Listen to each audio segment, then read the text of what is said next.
You damn right. Welcome to Monday. Welcome to May. Hope the draft went well for you and your team.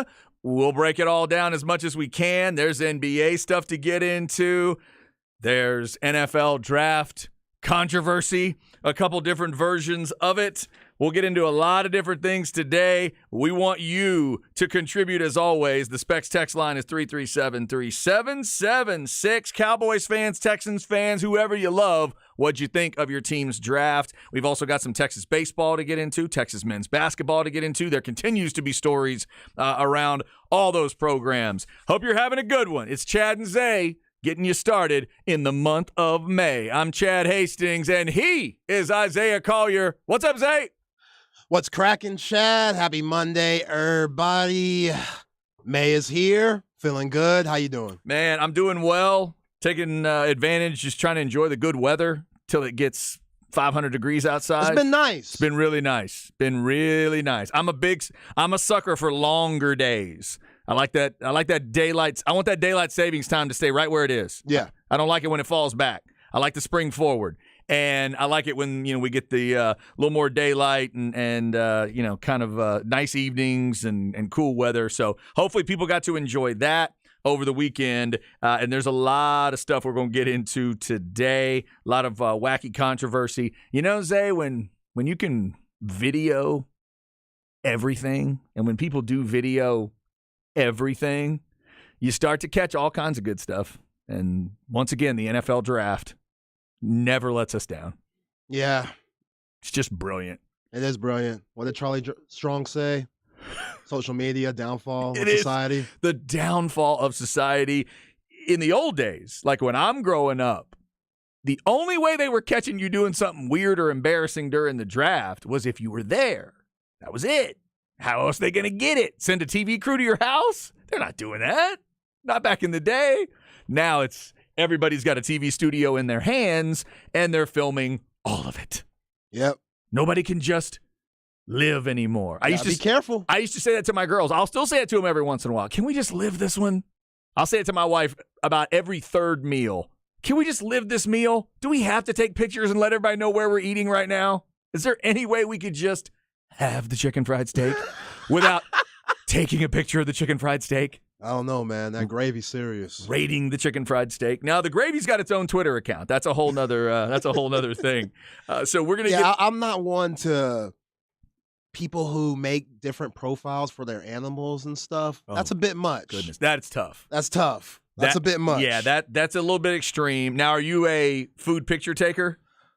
Depends. Okay. It has to be a really nice place. Like, I'm not going to go to a chicken strip joint and take pictures of the food. Yeah, but see, should you be thinking about it that way, or should you be thinking, wait a minute, I'm in a badass, like, steakhouse, nice place. Aren't you showing your like, countryness or simpletonness by taking the picture? Like, oh, man, look at that beautiful steak. I got to take a picture. Isn't that kind of what you're doing if you're in the nice place doing it? Because I'm like you. That's my thought, too. I'm taking a picture of the wine and a picture of the steak. But shouldn't we be thinking of it the other way and be taking pictures of, like, Whataburger instead? It depends, but I live here, though. Yeah. I could be taking pictures of Whataburgers. Like, what are you doing, Yeah, that's Zay? true. I used to do that, and now I'm like, nah, it ain't worth it.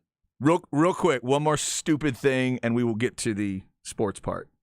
My 16-year-old daughter loves a particular snow cone place. It's called Bahama Bucks.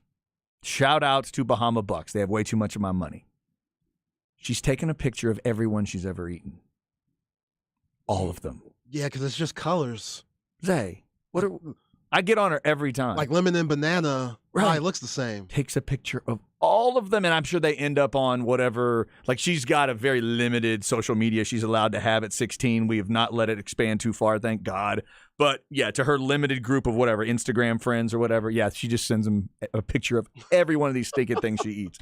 Unbelievable. All right, so we got a lot of stuff to get to. Draft reaction coming up. NBA was amazing over the weekend. But, Zay, let's start with some more Texas men's basketball stuff. Late in the show Friday, about mid-show Friday, is when we learned about Ronald Holland. By the way, credit to you for finishing out the show. Thank you. Because that was a punch to the gut. I could see it on your face. I was honestly, when you reacted, I thought it was an NBA injury. Right. That's what I thought you were about to say, and I'm like, oh, this is going to suck because it's going to ruin the playoffs for somebody. But then it was even worse because I know you're how big a fan you are and how much you love Texas men's hoops. And Ronald Holland moving on is not coming to Texas is obviously a big deal. So we have a slight update here. Ron Holland says he was going to open up the recruitment, not taking Texas out of the discussion. But the realism, I guess it's getting a little more real today. So he's down to two choices. Texas isn't one of them?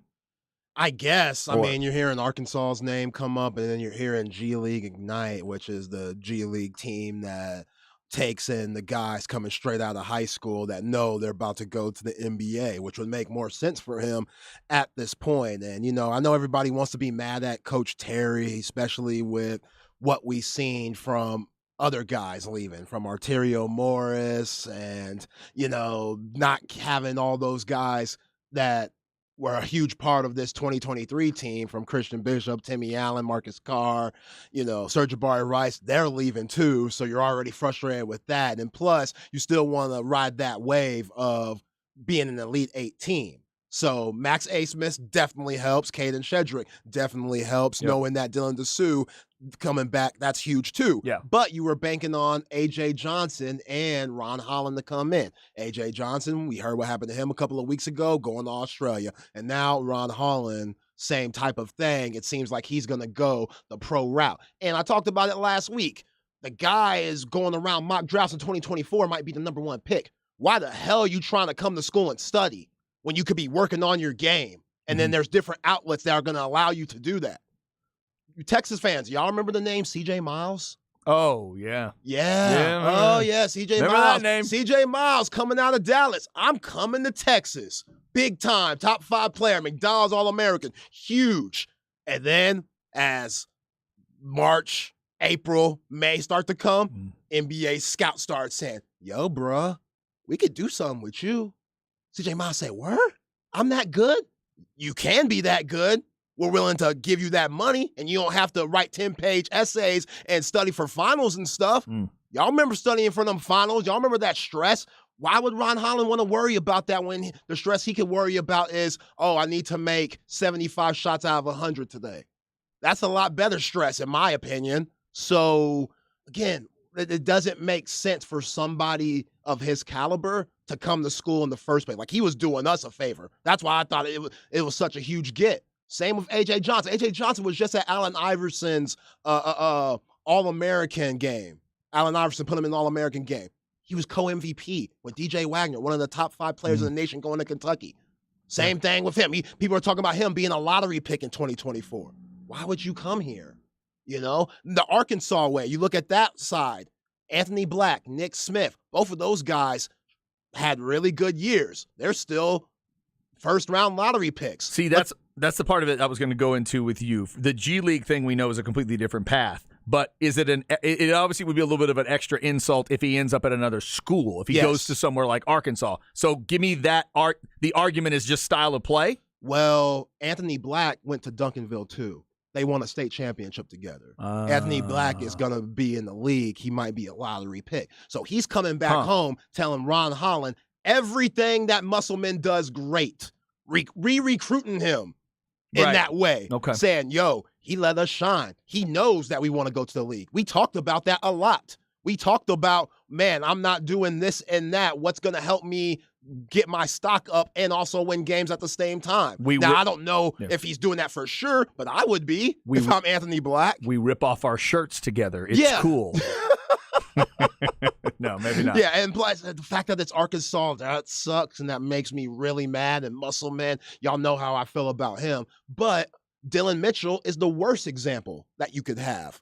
Because you look at him, if you're Ron Holland, he was a lottery pick before the season even started in the 2023 draft. His stock declined as the season went on. And you could argue the coaching staff never helped it get back up. They never really involved him in stuff. He was just a role player, and that was his game the whole time. Hey, Dylan, you stand on that baseline the whole time. Marcus Carr, Tyrese Hunter, Sir'Jabari Rice, they're going to create, and if they're not open for their shot, then they'll give it to you, and we'll see what happens. And then you're averaging, 10, 15 minutes a game? if I'm a future lottery pick, I look at that. That's a little question mark for me. Yeah. But we got to understand him being a future lottery pick and not just a guy that wants to come to college. Like, that's not what he's looking for at this point. It can't be. It just can't be. Like, you go to all these camps, you see all these scouts, they're talking to you, people in your ear, and you're getting better. Your stock's going up. I can't blame the kid one bit. Ron Holland, yet to make the decision, but again, some thought that maybe Arkansas is in consideration. Maybe the G League Ignite team is involved as well. It could be an option for him. We'll keep our eyes on that story. Also, Zay, now this one I think I can safely say is an insult. This is a kick in the teeth. Arterio Morris is going where? Kansas. Come on, man. Gonna be a Jayhawk. All right. Please tell me there's somebody from his high school team on this Kansas team I don't know about. Tell me there's a reason that will feel a little more wholesome than he just kicked the Texas men's program right in the chest. I can't see anything. Just, it's one of the biggest blue bloods of all time. Oh. Paul Gallen Fieldhouse, man. Once you get in that arena, which he's been there before as an opposing player, but now they're whining and dining you and stuff like that. Where's Arterio from again? Dallas. Oh, He's from Dallas. Went to Dallas Kimball. From the D. Not Midwest. No. Not grew up going to Allen Fieldhouse. None of that. Grady Dick is from Kansas. He is from the state. Boy is from the state. And he's going to be a lottery pick, too. That's also...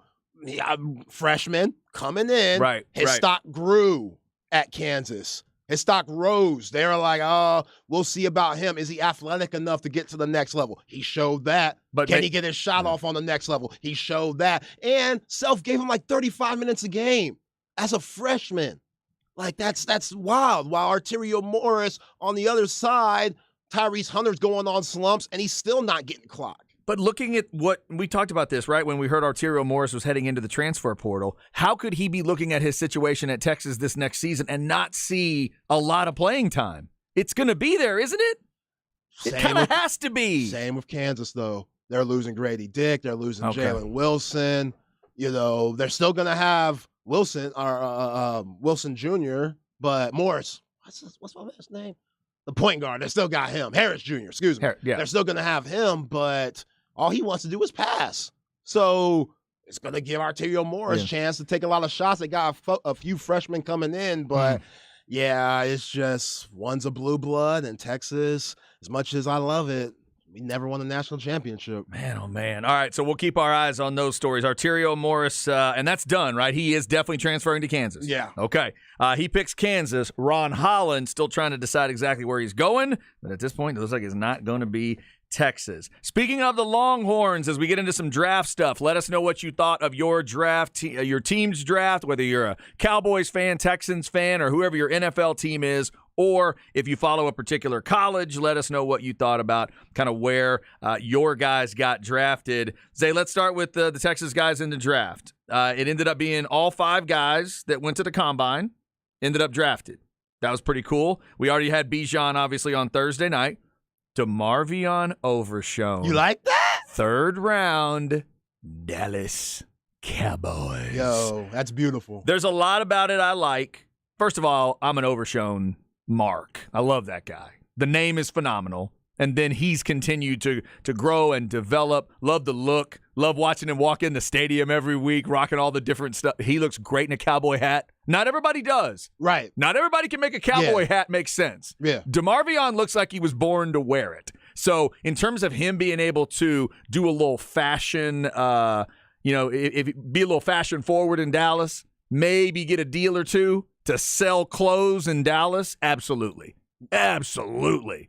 But mainly it's about Dan Quinn.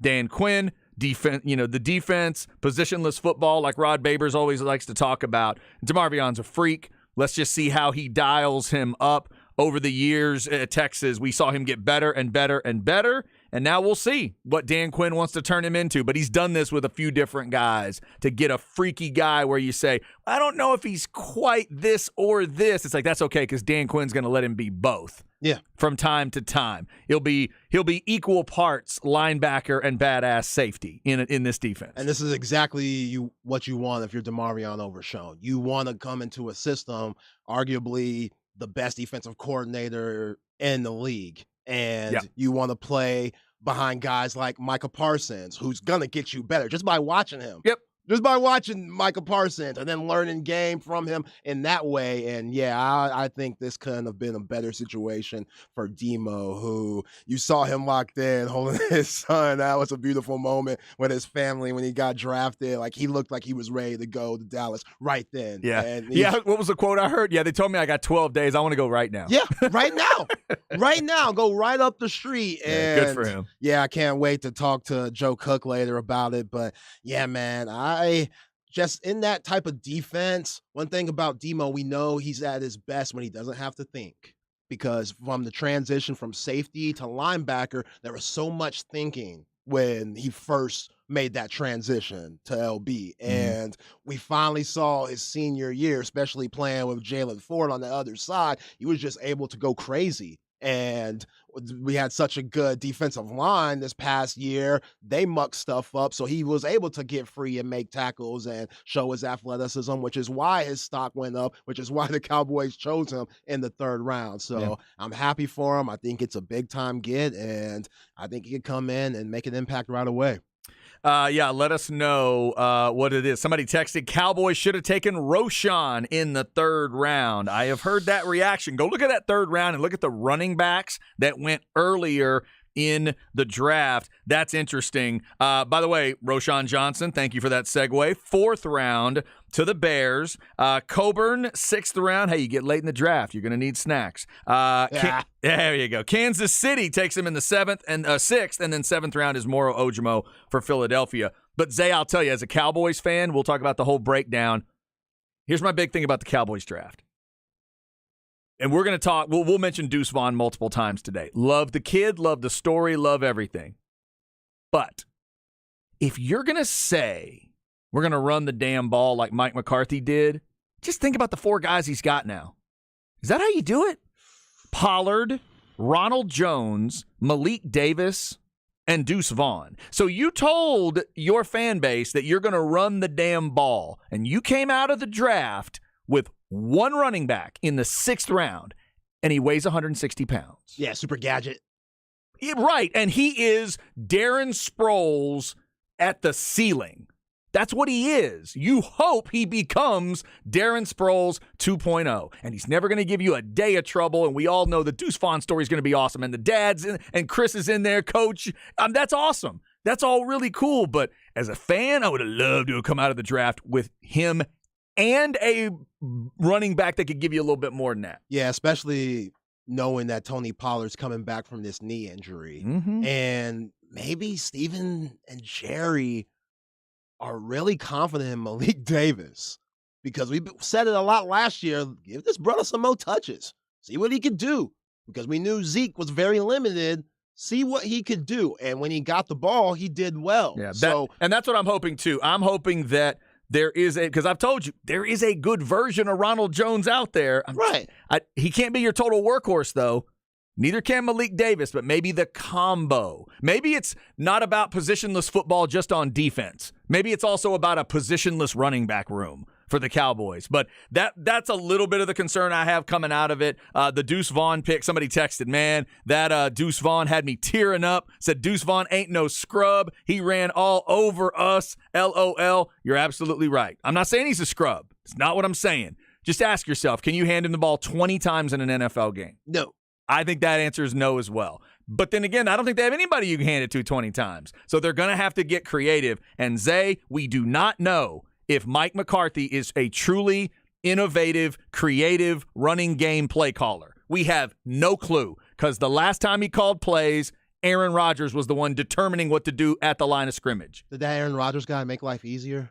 He's okay. Yeah. Okay. He's decent. Yeah. I'm not telling you, I'm not saying that I don't mean that as McCarthy called the plays or Aaron Rodgers really called the plays. That's not what I'm saying. But the last time he called plays, he had Aaron Rodgers as his quarterback. Yeah, you could be more risky and different things. You could be more aggressive, confident, etc. The play fakes are a little different. Yeah. A little different. A little play action, that's a little different. And back then, you would never say, we're going to run the damn ball when Aaron Rodgers is your quarterback. But he just said it with Dak Prescott as his quarterback. So what does it all mean?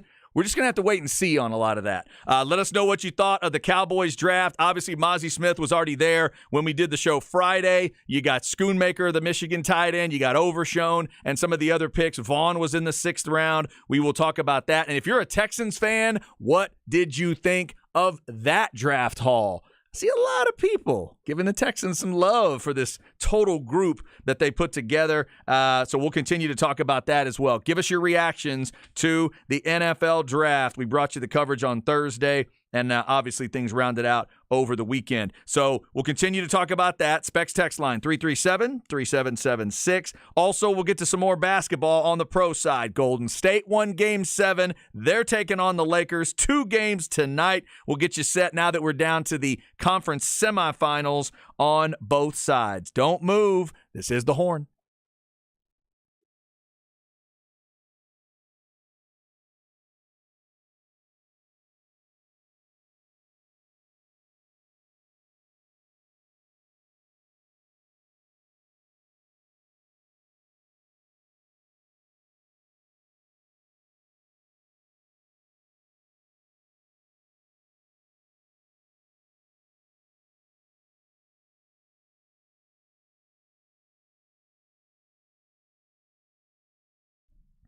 All right, this is Chad. Let's talk a little Apple leasing. Any make, any model, any car, any truck, they can get you in to a car and make it so simple for you. It's going to make all kinds of sense, going to get your finances lined up the right way. You're always going to feel like you're driving the new dependable car, and you're going to be paying for the part of the car that you're using. So just call 346-9977 and tell them what you've been thinking about. You know you've been looking stuff up. You know you've been doing your research. 346-9977. Let them know kind of what you've been thinking. It's this brand, it's that brand. Yeah, I'm looking at this pickup. I like this one. I like a Ford. I like a Chevy. I got a Toyota option, and I'm looking at this Dodge. Help me decide. Help me find out what I can get. They'll get you all the best rebates, all the sales, all the different selection choices. They've got all kinds of contacts that obviously you don't have. They'll save you time. They're going to save you money. They'll get you the same discounts and incentives that the dealers do. So check them out. 346-9977. Tell them you heard about it here on The Horn.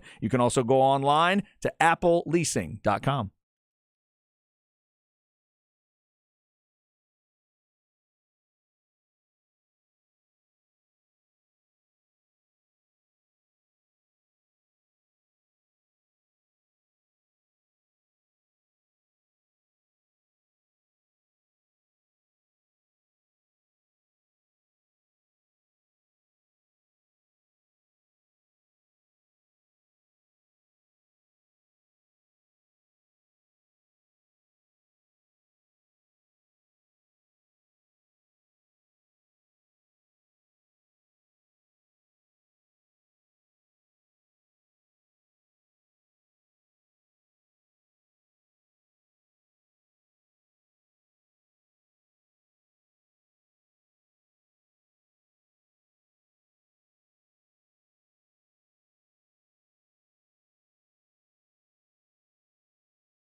Chad and Zay.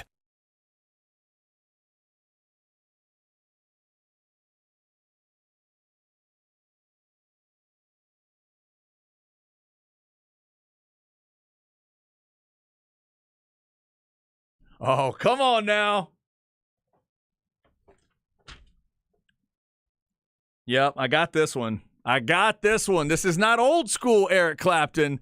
This is Journeyman, I think was the name of the album. Forever Man from Eric Clapton.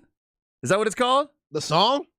Or Isn't the that album? right? Journeyman's the album. Journeyman's the album. The song is Forever Man, right? Yeah. No. Bad Love. Oh, I'm sorry. Bad Love. Had Enough of Bad Love. Forever Man's on that record too, though. Yeah, you're right. Had Enough of Bad Love. Yeah. Come on, Eric. Come on, baby. Yeah, there you go. I need something I can be proud of. Eric Clapton getting us started today. Also, Zay, I think I've got your album for this week. I got yours. Do you? Yeah. All right, we'll do this right now then because I've changed my mind. We'll get you to a Metallica album at some point, but in honor of the announcement that came out today that Aerosmith is going on one more tour, taking the Black Crowes out on the road with them, and I've now got to figure out if I want to get to that show in October. I'm going to have you listen to Aerosmith's Toys in the Attic. All right. We're going way back. One of those first few records, one of the first big ones that broke them. You're going to recognize a couple songs on there. Hopefully there'll be a couple that you might learn to love. So you'll go Toys in the Attic with Aerosmith. So which one am I doing this week? Busta Rhymes, The Coming album. The first album he had. Busta Rhymes, The Coming, that's what it's called? Yes. Gotcha. All right.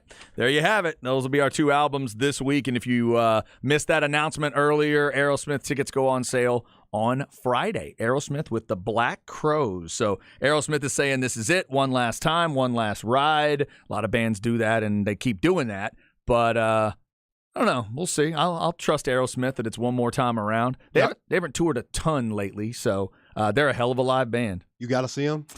I don't know yet. I'm going to talk about, my wife and I'll talk about it tonight. I've seen Aerosmith, God, it's maybe 5 times. Oh, you're good. You know? So if my You're wife, good.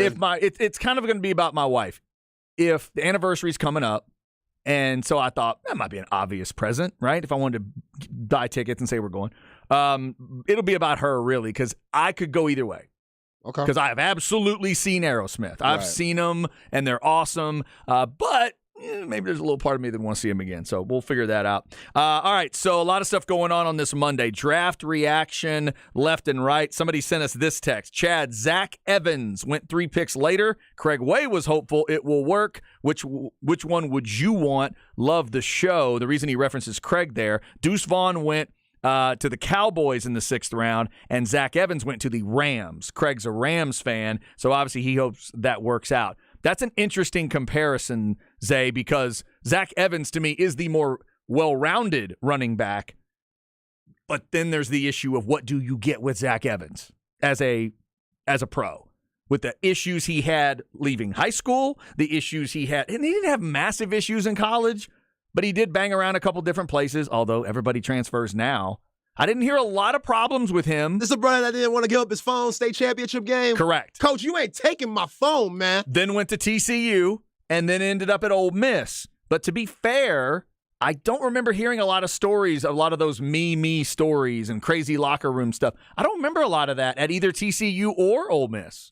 So maybe that's behind. He is a more well-rounded back to me than what Deuce Vaughn gives you. Who's the better character guy? I think we all know what the answer to that is. Yeah. Yo, F my teammates. F the game tomorrow. I'm texting these broads, Coach. Right.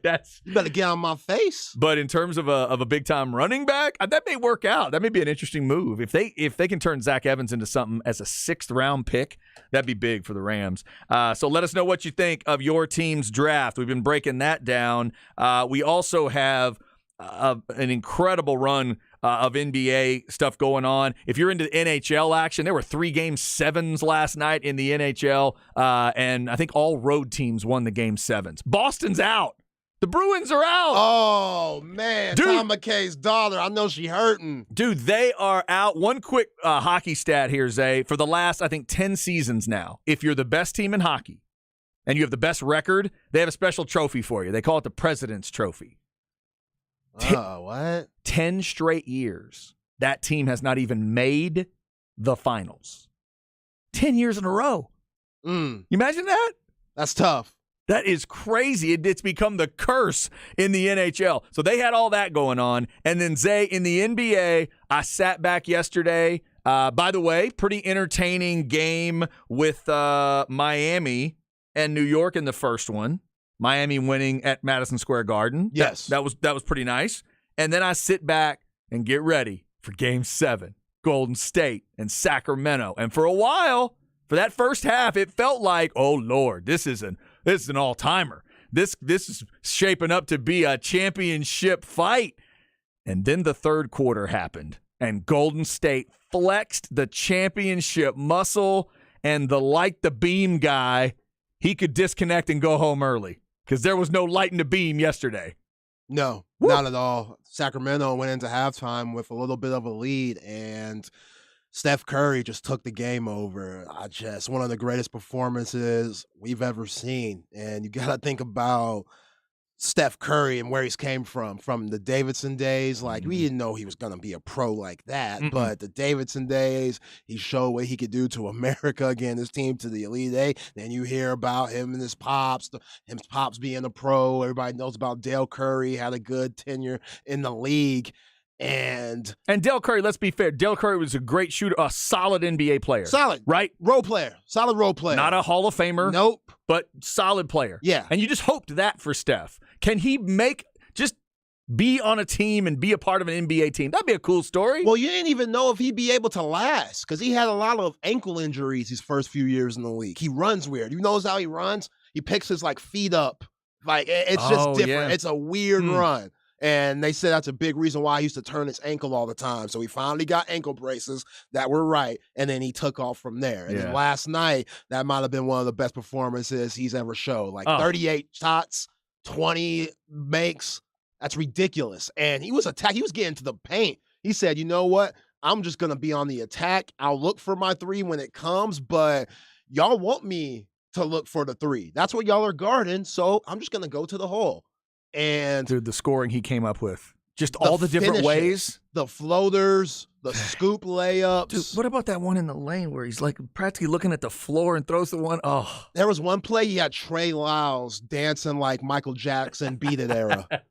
Trey Lyles, he went for to contest the three and he jumped. And I'm like, brother, Steph is still dribbling the ball. Yeah. And Steph was at the cup. Trey Lyles was still coming down from the air. He looking behind him. Steph's already at the cup, scooping that thing. Yep. Buckets. And you know what? The moment that changed, Chad, Sacramento, you're right there. You're down by 6 going into the fourth quarter, and you give up an and 1-3 to Klay Thompson. Yeah. That took the heart and soul out of the team, the arena, the whole city of Sacramento was like, I don't know if we could come back from this. And to come out there, and it wasn't much of a foul, but you had to call it why are you flying at him like that? And by the way, he'd had a wretched first half. Klay Thompson was awful. They were terrible. Was it 1 for 10 from 3 or 1 for 10 overall? Yeah, him and Andrew Wiggins were bad yesterday. And look. But then in that third quarter when he locked it, Steph locked in, he locks in, and you're right. Once that 3 went down later on, then that second half, man, they're rolling. Mike Brown felt it too. Everybody did. He knew it. He hit that. It was like, oh, this is it. They're going to pull away, and that's what they did. They end up winning by 20 points. And you know what, Chad? You see all the stats on people. Steph had the most points ever in a Game 7. Yeah. And you think about how hard that is because you're exhausted at this point. To get to a Game 7, nobody gets 50 because they're dead tired. Yeah, that's a good point. They don't have, you see everybody else on the court. Nobody else was really good yesterday except for Steph. He has the best stamina in NBA history. Plus, by the time we've played 6 games and we're into the 7th game, you're going to D someone up and not let them hang 50 on you. The record was 48, by the way, from Durant.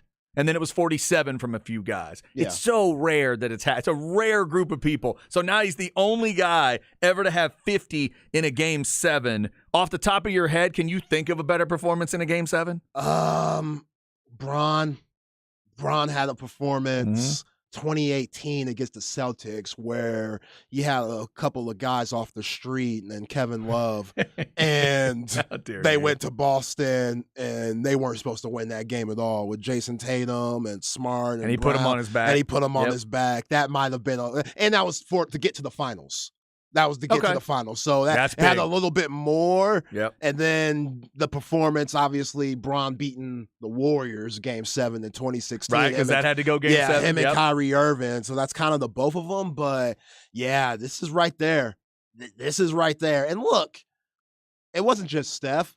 Kevon Looney, you had an amazing series. Yeah, you were the difference you've been talking in this about series. It, man. Game 3, 20 rebounds. Game 4, 14. Game 5, 22 rebounds. Game 6, 13. Game 7, 21 rebounds, 10 offensive. Like Sabonis, come on, dog. Can he get him off the boards? Get him off the boards. By the way, that was the other thing about that third quarter. Did it feel to you like the Golden State Warriors had 80 offensive rebounds in that quarter? Every single ball. Every single loose ball. And Mike Brown was could not stop screaming at his team about it. He told every reporter that was at, he's like, "Oh my God, if we're getting killed on the glass. If they continue to do that, they're going to whip us." And they did that. They did it. He couldn't stop it. You got to get bigger then. You got to put Sabonis and Trey Lyles in at the same time. Yeah. Like you got to mix it up. And I thought he made some critical mistakes yesterday. Like, why aren't you playing Davion Mitchell more? They lost those three straight games. I was looking for him too. They lost those 3 straight games 3, 4, and 5, and Davion Mitchell was in the lineup. And then Terrence Davis, he had a good game in Game 6, and then coach just said, I'm just going to ride this out. Davion, I'm not even going to trust you, really. Davion would have slowed Steph down, not much, but a little bit. Dude, he played 8 minutes. I get that Davis had a good game. I'm not saying Davis didn't deserve minutes, but 8 for Davis Mitchell? Was high. He was high. He gave you 14 off the bench. It's not enough to take 8 minutes for Mitchell. Yeah, I don't know about that, Mike Brown. But, yeah, just the championship DNA. And now, moving forward, how tired are the Warriors going to be tomorrow night playing against a well-rested Lakers team that just got done blowing out the Grizzlies, which really surprised me on Saturday? Well, and it's a great point. And you brought up the great point of those two teams. I asked you about, are they both going to finish it off? And you said, I think the Lakers have to finish it in Game 6 more than Golden State does, because Golden State can still go to Sacramento. You thought the Lakers would have been in trouble going back to Memphis. And I think you're right. Anthony Davis after the game said, man, that plane ride is tough. Anthony Davis is 7 foot, whatever the hell he is. What's he, 7'2"? He's about 7 even? 6'11". 6'11", yeah, maybe 7. Those 7-footers know what it's like to get on that plane and fly all the way across the country. See, he didn't want to do that. But the performance they threw out in Game 6 was incredible. So that extra rest that you bring up is big. And they get to host, correct?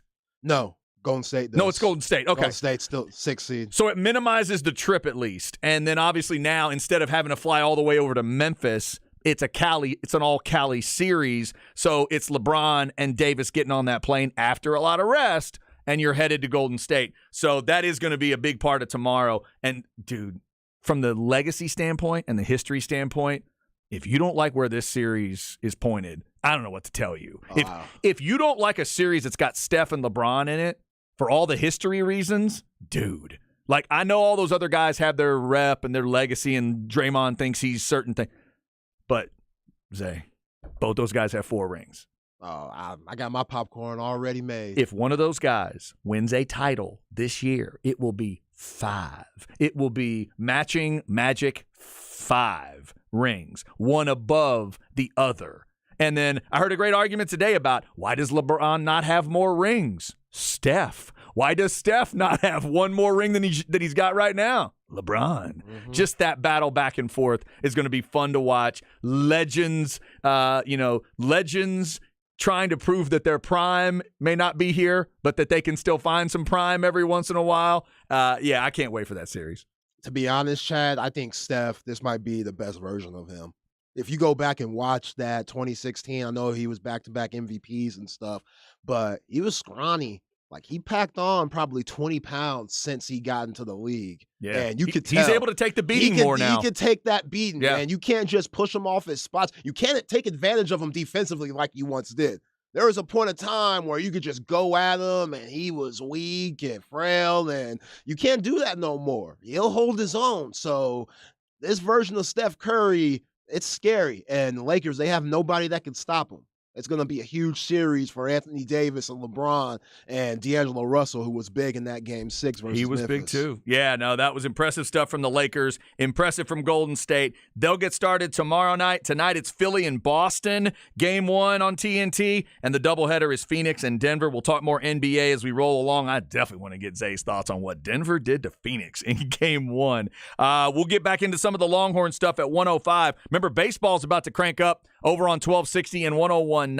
Tanner Witt, ladies and gentlemen, getting his first start of the year. That's big time for you Texas baseball fans. Not to mention the fact that you've already won this series from TCU. I see you, Porter Brown. How about that? What a throw. Taking the first 2. The Porter Brown play to end game 2 was incredible. And how about LeBaron Johnson's performance? Tough. 6 1/3. Tough. And getting the win. Longhorns finding some pitching that they had not had, and now you're getting Tanner Witt back. Let's see what it looks like today. That's more. That's coming with Joe Cook. Up next, though, in the crab bag, I got to tell you about the worst villain in the NBA on the Horn.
Chad and Zay.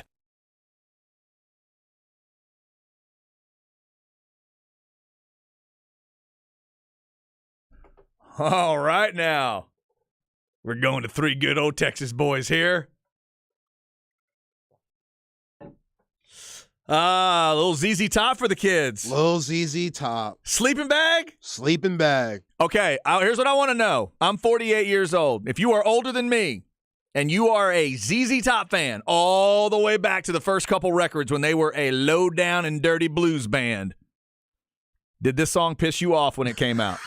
Be honest with me. When they had the car as a spaceship and they're doing the video talking about sleeping bag, I was the age that I thought this was awesome. Tell me, though, old school ZZ Top fans, did this one piss you off? Be honest with me.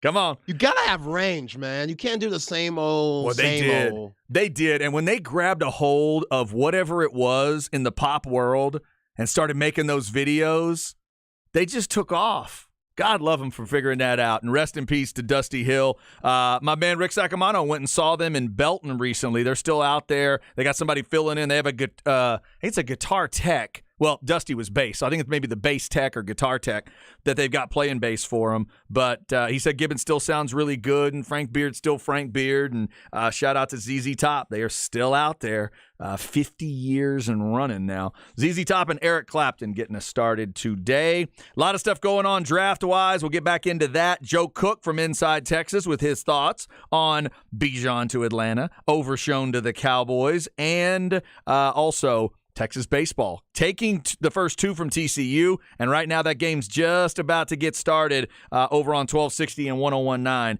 with Tanner Witt on the hill for Texas. All right, let's get into the crap bag here. I'm going to tell you who I'm really disappointed in the NBA. Chad's crap bag. Crap bag.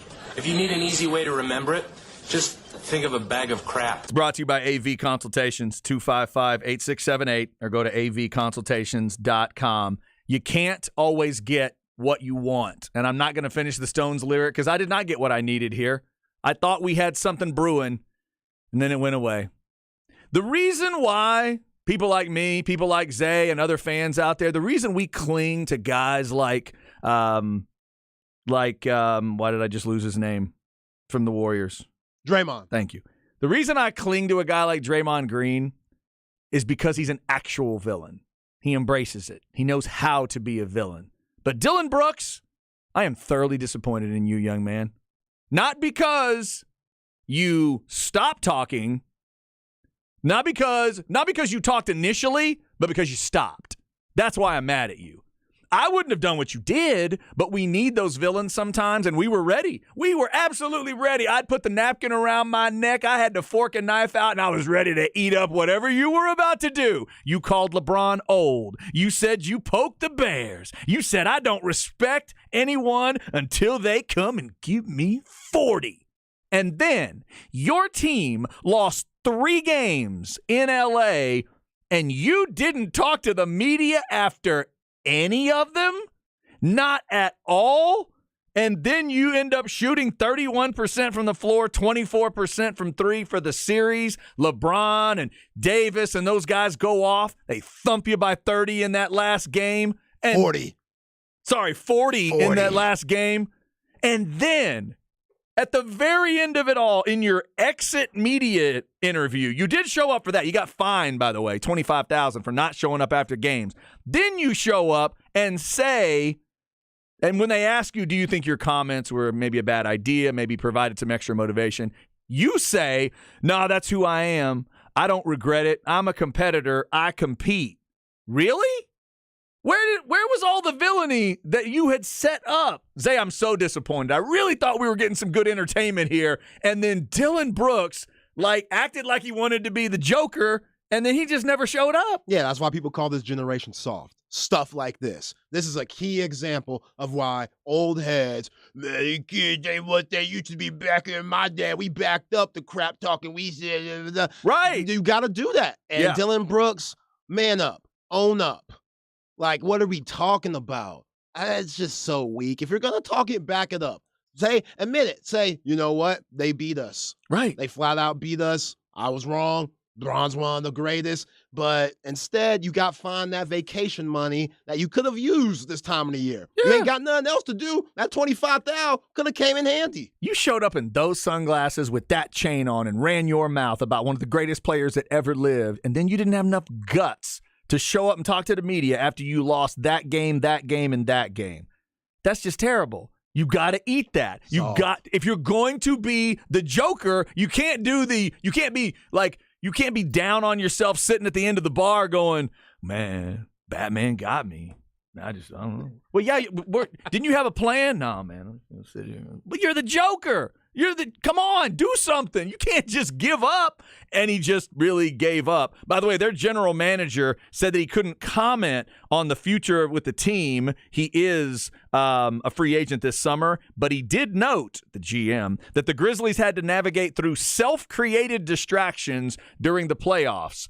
Zay, as much as we were excited when he mouthed off, you mentioned it that day, that's the kind of stuff that freaks teams out about him, because he brings that to a locker room, he brings that to your vibe, and he doesn't always bring enough basketball to back it up like Draymond can do. Sometimes Draymond gives you basketball where you go, all right, we got to take the rest of it, but Dillon Brooks doesn't do that enough. Yeah, Draymond has 4 rings, so he knows he can talk crazy. Yeah. And now it has become a problem. They're lucky they won this series, because everybody would have went back to Draymond and said, your fault. Mm-hmm. And Patrick Beverley, he deals with this too. Right. But Patrick Beverley, there was a point in time where you loved that, and he kept going to other contenders, so it worked. Now for Dillon Brooks, he's too young to be doing this early.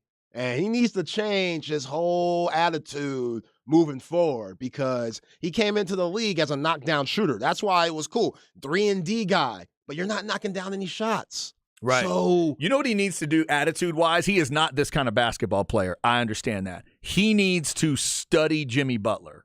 Oh, man. Not basketball-wise. Yeah. Again, attitude-wise. Jimmy Butler, I love the way it's delivered. I love the way we talked about it, how he kind of crafts everything. If you want to be a villain, go watch Jimmy Butler and then tweak it from there. You can be that kind of villain and maybe do what Dillon Brooks is trying to do. But I'm thoroughly confused. Like, I was set up to believe that he was willing to deal with all this, and then he just went away. It was so sad. So soft. I hated to see it. Then John Morant leaving the building when they were saying, nah, nah, nah, nah, hey, hey, hey, goodbye. John Morant waving and singing along like, come on, bro. Yeah. We just got our ass whooped. We were a number 2 seed. It don't matter if Steven Adams and Brandon Clark are playing.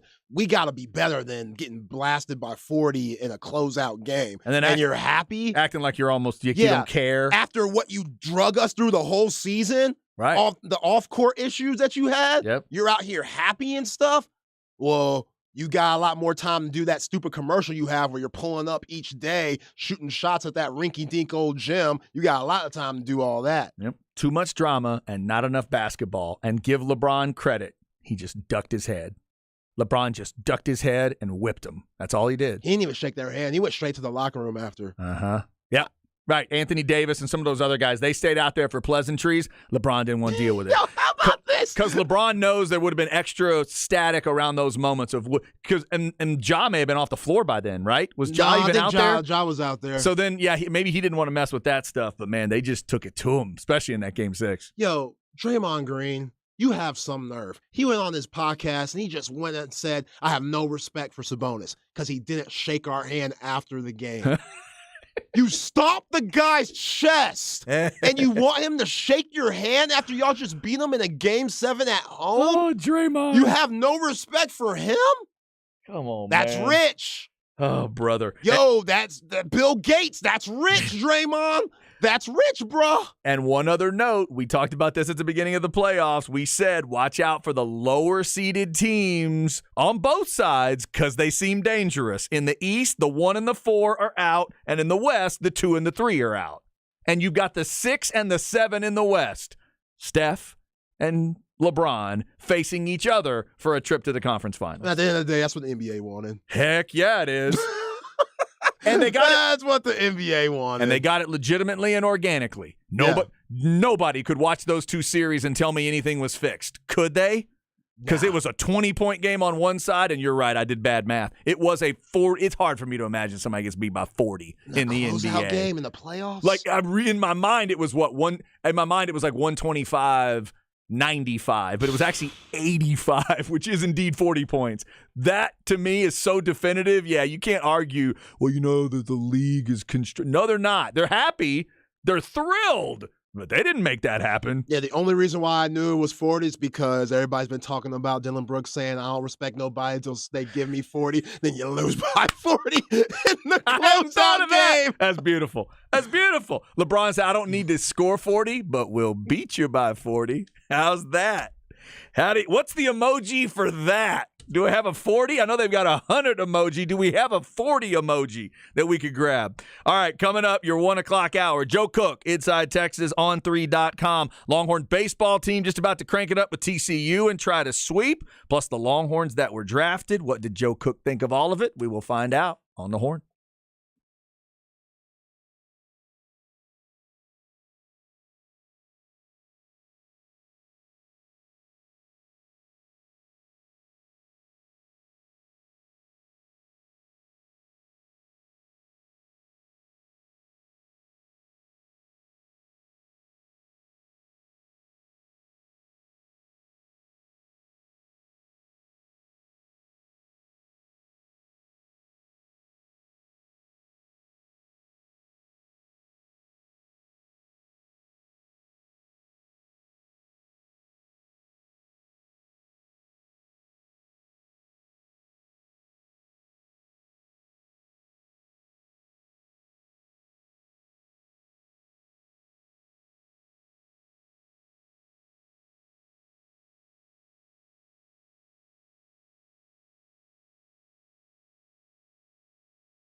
All right, let's go hour number 2 on a Monday as we get May started. And as weird as it sounds, they're about to get baseball started in Fort Worth. It's Chad and Zay on this Monday. I'm Chad Hastings. He is Isaiah Collier. We're going to talk to Joe Cook of Inside Texas coming right up, but we have talked draft reaction, the Longhorns that were drafted, Cowboys, Texans. What'd you think of those drafts?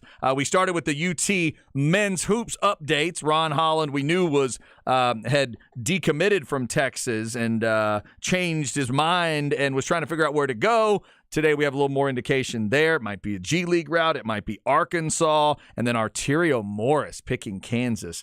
That one has to sting if you are a Longhorn basketball fan. So we've hit all that. NBA stuff, Golden State and the Lakers in that matchup coming up tomorrow. We'll get into some of those other series discussions. And as I mentioned, Texas baseball just about to get started in Fort Worth. The game is over on 1260 and 1019. And a name Texas baseball fans have been wanting to hear, they're going to hear it today, and that name is Tanner Witt. Let's talk about all of it. Here's another name you like to hear. It's the Vaqueros Cafe and Cantina Hotline, bringing you Joe Cook of Inside Texas and On3.com, at Joseph Cook 89 on Twitter. He's ready for that Monday baseball game. What's up, Joe? Not a whole lot, guys. I got it on my TV in my room / office / home base. So I'm ready to watch Tanner Witt just as much as probably all the scouts that made their way to Fort Worth to see him pitch for the first time this year. Yeah, the good news just gets even better. Let's start with that right there. Obviously, if you're a Texas baseball fan, good news, you've already won this series. You'd love a sweep, but you've already won it. And then the extra good news of Tanner Witt. What do you expect? I know I've heard Coach Pierce talking about kind of how he's been doing and how he's progressing. Do we expect what are you looking for in terms of, do they bring him back and, is it a pitch count situation for him? Is it an innings number of innings situation, you think? What do you think we'll see? Yeah, so they gave him the start so he doesn't have to, go and hear the phone ring in the third inning and be told, okay, time to get ready. No, they gave him the start so he has a process and is able to prepare like he would for a start and be able to warm up as much as he needs to face the Horned Frogs here in Game 3. I think going back what Coach Pierce told, whether it was Craig or whether it was B&E, I think he may have said something around 15 to 20 pitches. That's probably what I'm expecting. I think you're only going to see an inning out of him, and whoever is going to be following him up, I wouldn't be surprised if he's warming up as Tanner Witt takes the mound in the first inning. So you just want to see him, be able to overcome some of the jitters. This is his first start, even though he's a first-team All-Big 12 guy. It is your first start in a game after Tommy John surgery, and no matter how much these guys have worked to trust their elbow and trust the procedure and trust their rehab, there's always going to be a little bit of, just a little bit of hesitance. And I think Witt will be able to overcome that. I think once he throws I think the bullpen sessions throughout the course of the past couple of weeks have gone a long way in helping to overcome that. And I'm really looking forward to seeing what he does over in Fort Worth. And I have it on and I'm ready to see it happen. Joe, coming off of that, getting swept by Oklahoma, which was absolutely brutal, winning this series in Fort Worth, that's big time. And obviously Tanner Witt, that's going to be the headline today. But just winning the way they did, we saw Porter Brown throw out at the end to win the game yesterday. And then now moving forward, what do you like as the season starts to wind down? This team is still in position to compete for the Big 12. That's the big deal. I think they're a half game back, with this Monday game going on. Everybody else that they're a half game back of, I think that they are 11-7, and Texas is 10-7. So they need that one more game to finish to figure things out. West Virginia is 11-4. You have to look at the good things that both Lucas Gordon and then LeBaron Johnson were able to do on the mound these past couple of days. Lucas Gordon was great as usual. 8 innings. I found it interesting. I didn't know this. Wins and losses can only say so much. But still, Lucas Gordon is yet to be credited with a loss this year. Picked up his 5th win on Saturday. And then LeBaron Johnson, when he's good, he's as good as there can be in the entire country. I think he went 4 of his 6.1 innings. He didn't even allow a base runner, 2 hits total, a lot of shutouts. So it's just a good way, like you mentioned, for Texas to get back on track.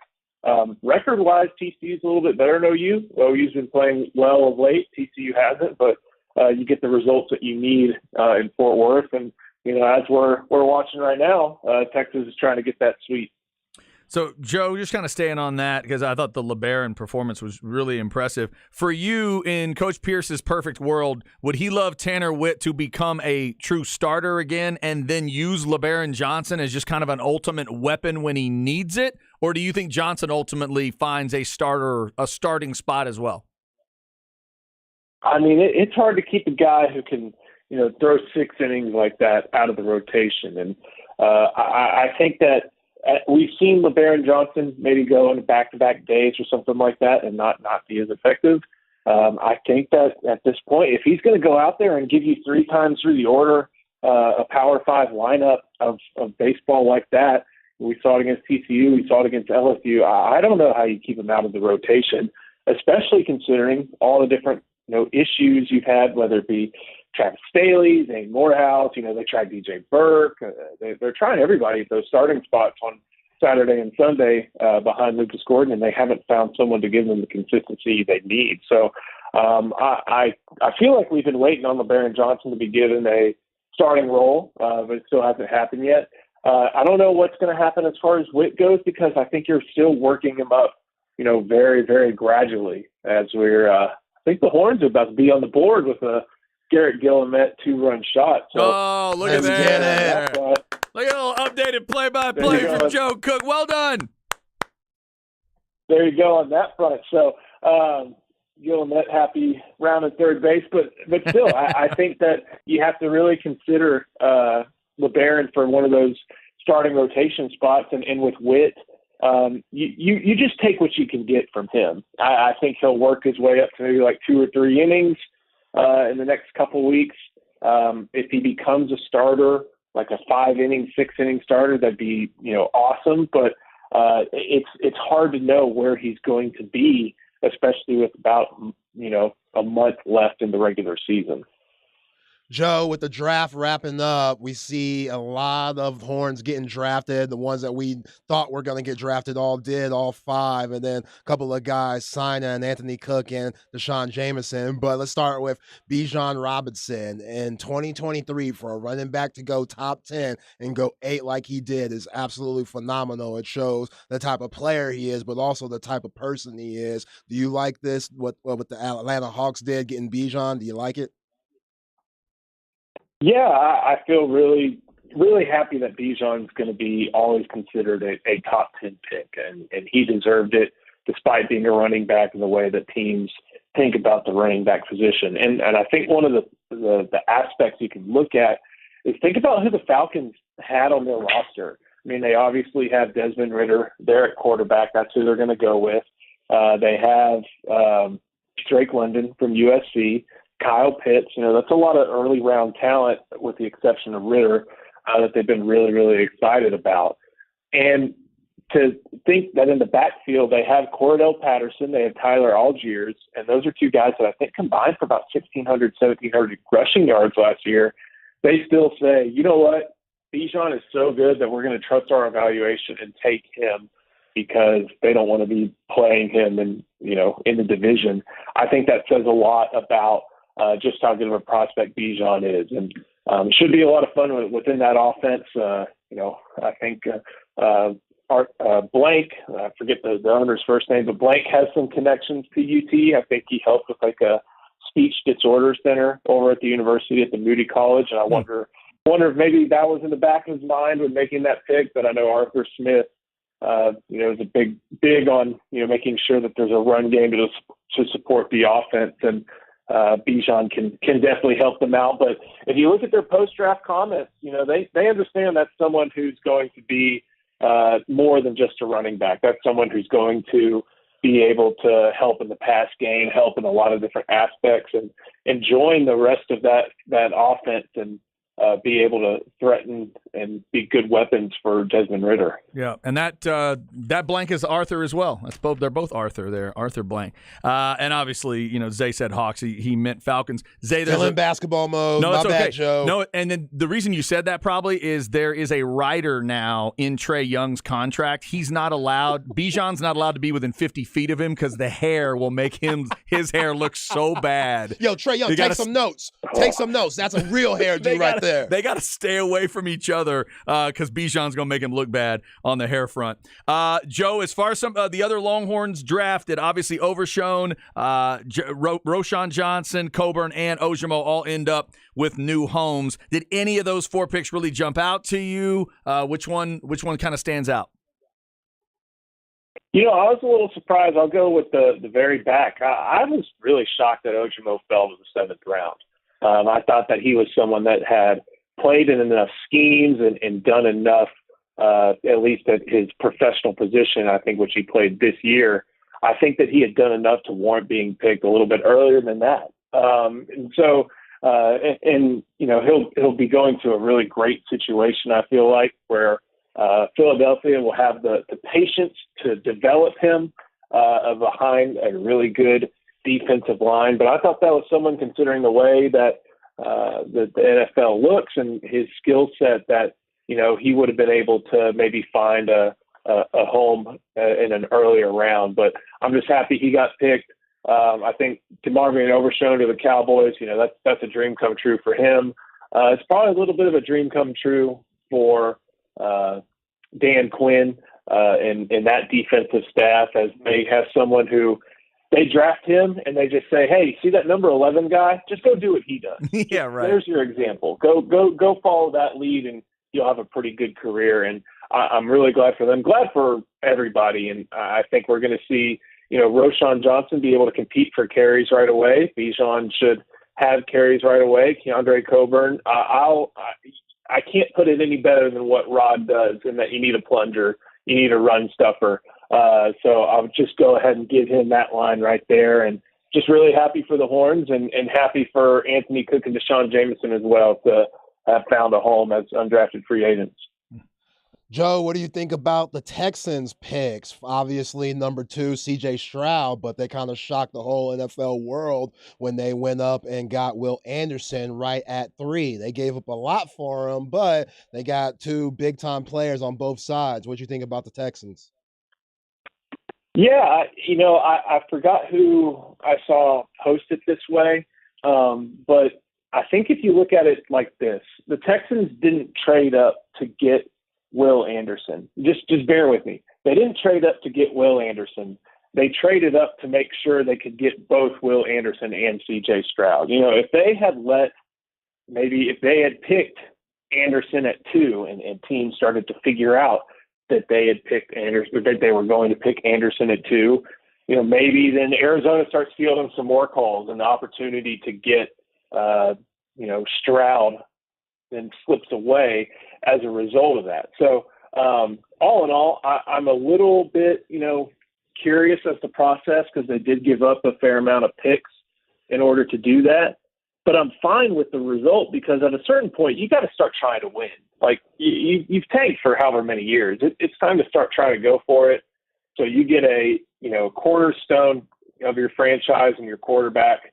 You hope that he is able to live up to what you want, even though you squandered the opportunity at the number 1 overall pick. And then you address another need right away in getting Will Anderson, who may have been one of the best defensive players in college football this year. Well, probably was, and was one of the best pass rushers in the draft. So I'm really pleased. I think overall, not only are they addressing needs with really good players, but they're starting to show signs that they want to start winning finally. And I think if they had done some stuff that kind of indicated that, hey, you know what, we're going to try and wait on Caleb Williams, they would have lost more of that fan base.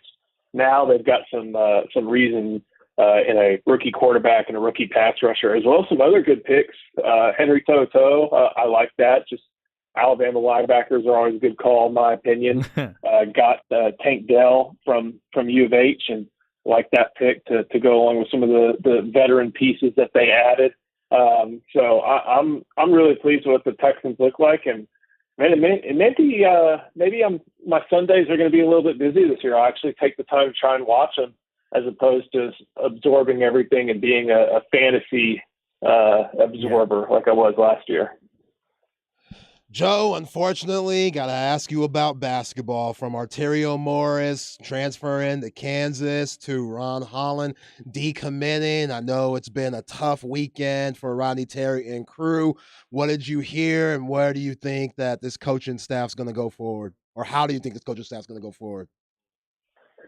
Yeah, as far as Arterio goes, I do wonder what type of role he's going to have at Kansas. Granted, I don't know a whole lot about their current high school class or their transfer class, but I guess he thinks that the motion offense that Bill Self runs and those the surrounding pieces up there in Lawrence would give him a better opportunity to showcase his talents than the ones in Austin. So he's going to have to prove a lot about himself up there.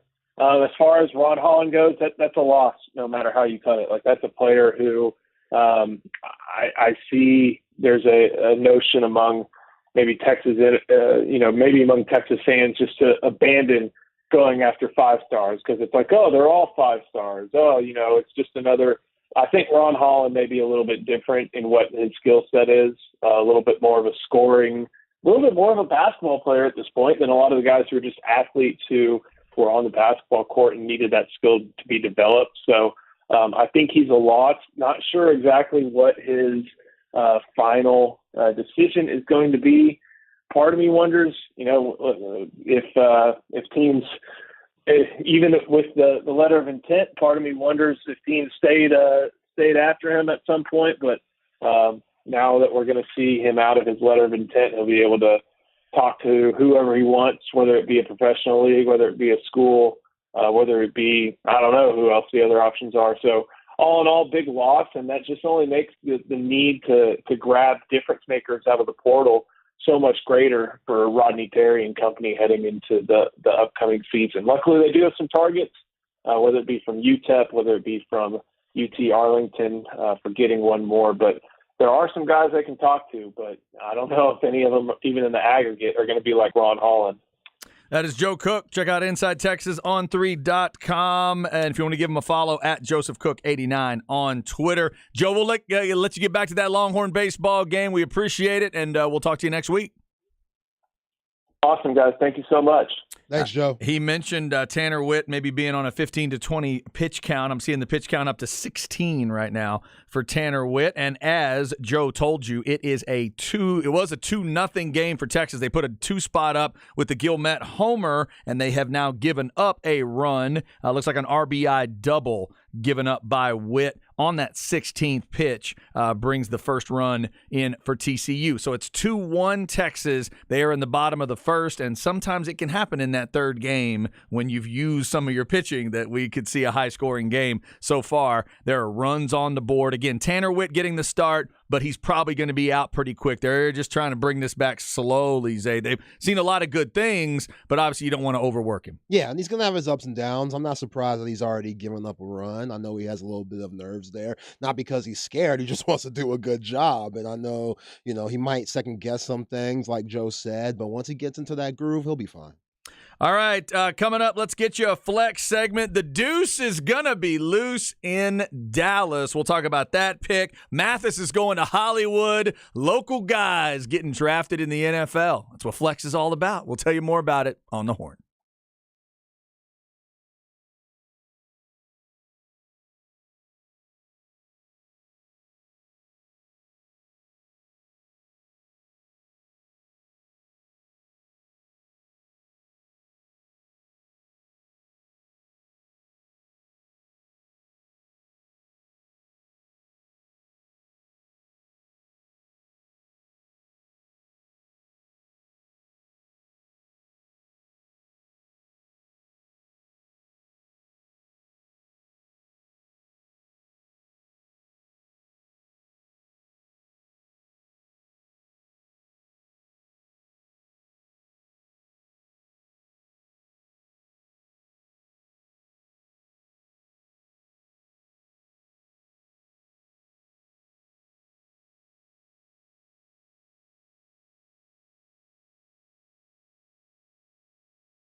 Chad and Zay.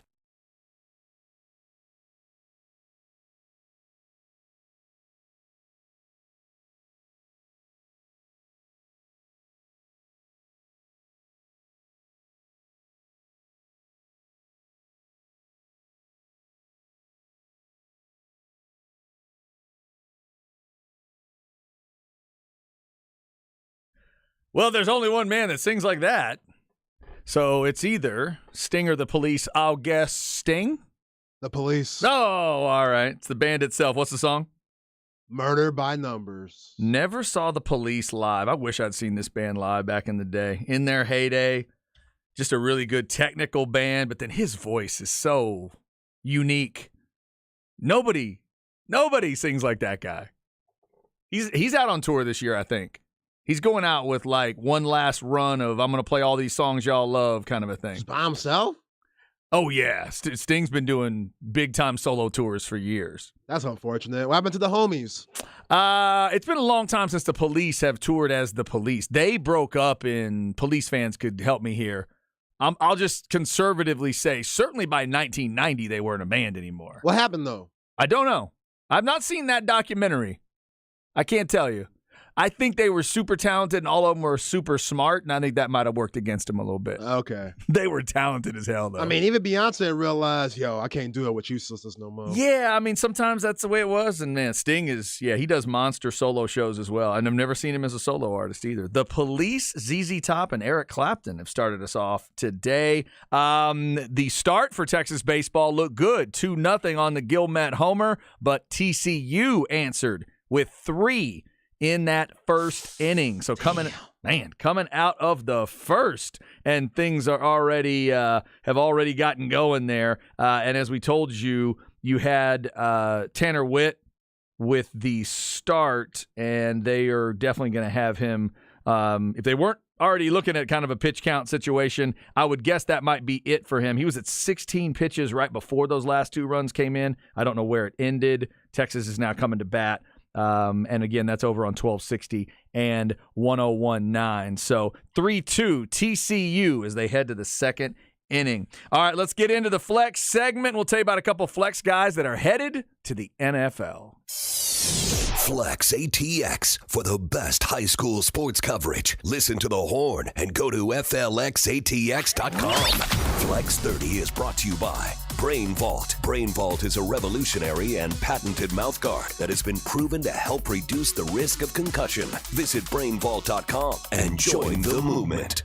All right, now let's see what Mike McCarthy has in mind for Deuce Vaughn. Cowboys in the, the 6th round, right? Pick 212 technically, end up with Deuce Vaughn, and there were a lot of cool videos that came out of the draft, but Zay, I'm not sure, for me at least, if any of them were any cooler than Chris Vaughn, his dad, starting to cry when he realizes they're about to take Deuce in the 6th round.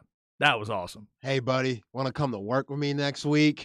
Like, the way he phrased that just makes you tear up. Ooh, that's too good. Like, it was a beautiful moment. And shout out to Jerry and Steven for realizing that, no, it just ain't no family affairs because this guy is nice. This guy, these last 3 years at Kansas State, was making guys miss, was running in between the tackles. We talk about his size and stuff.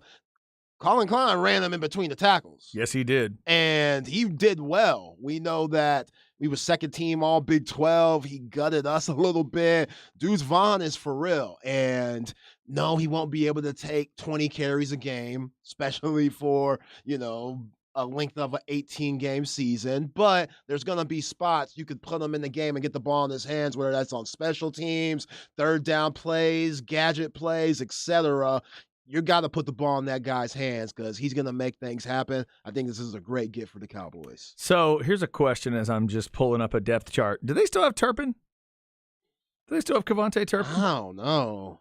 That's one I'm not. That's a good question. It just kind of made me think of it as I'm thinking of where he can fit in. Yeah, he's still listed as punt return and kick return.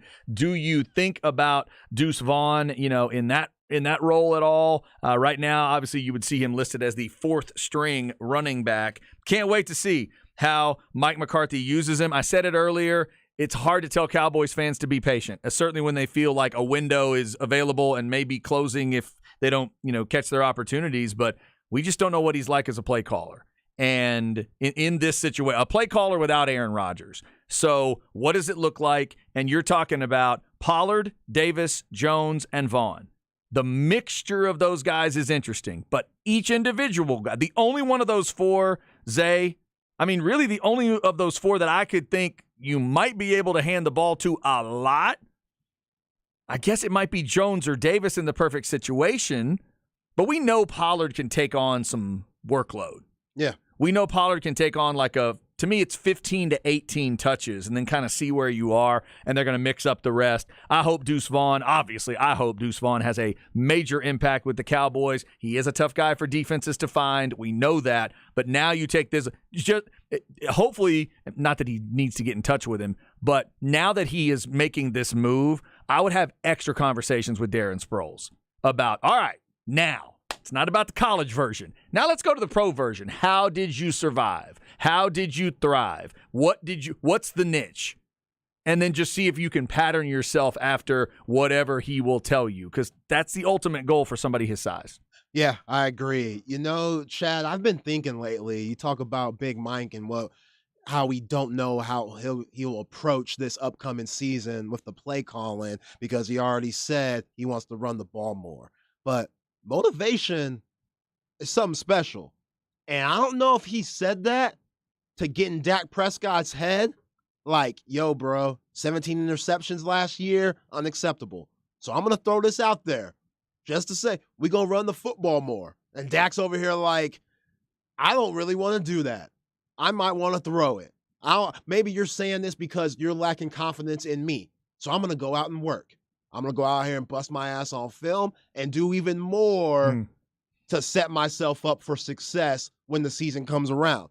Not saying that Mike's not trying to run the football this year, but with what we see, that statement isn't as accurate or as sexy as it was if Bijan Robinson fell in their lap. I agree. Or even what if they got Jahmyr Gibbs. What if they got Roschon? Yeah, even Rojo.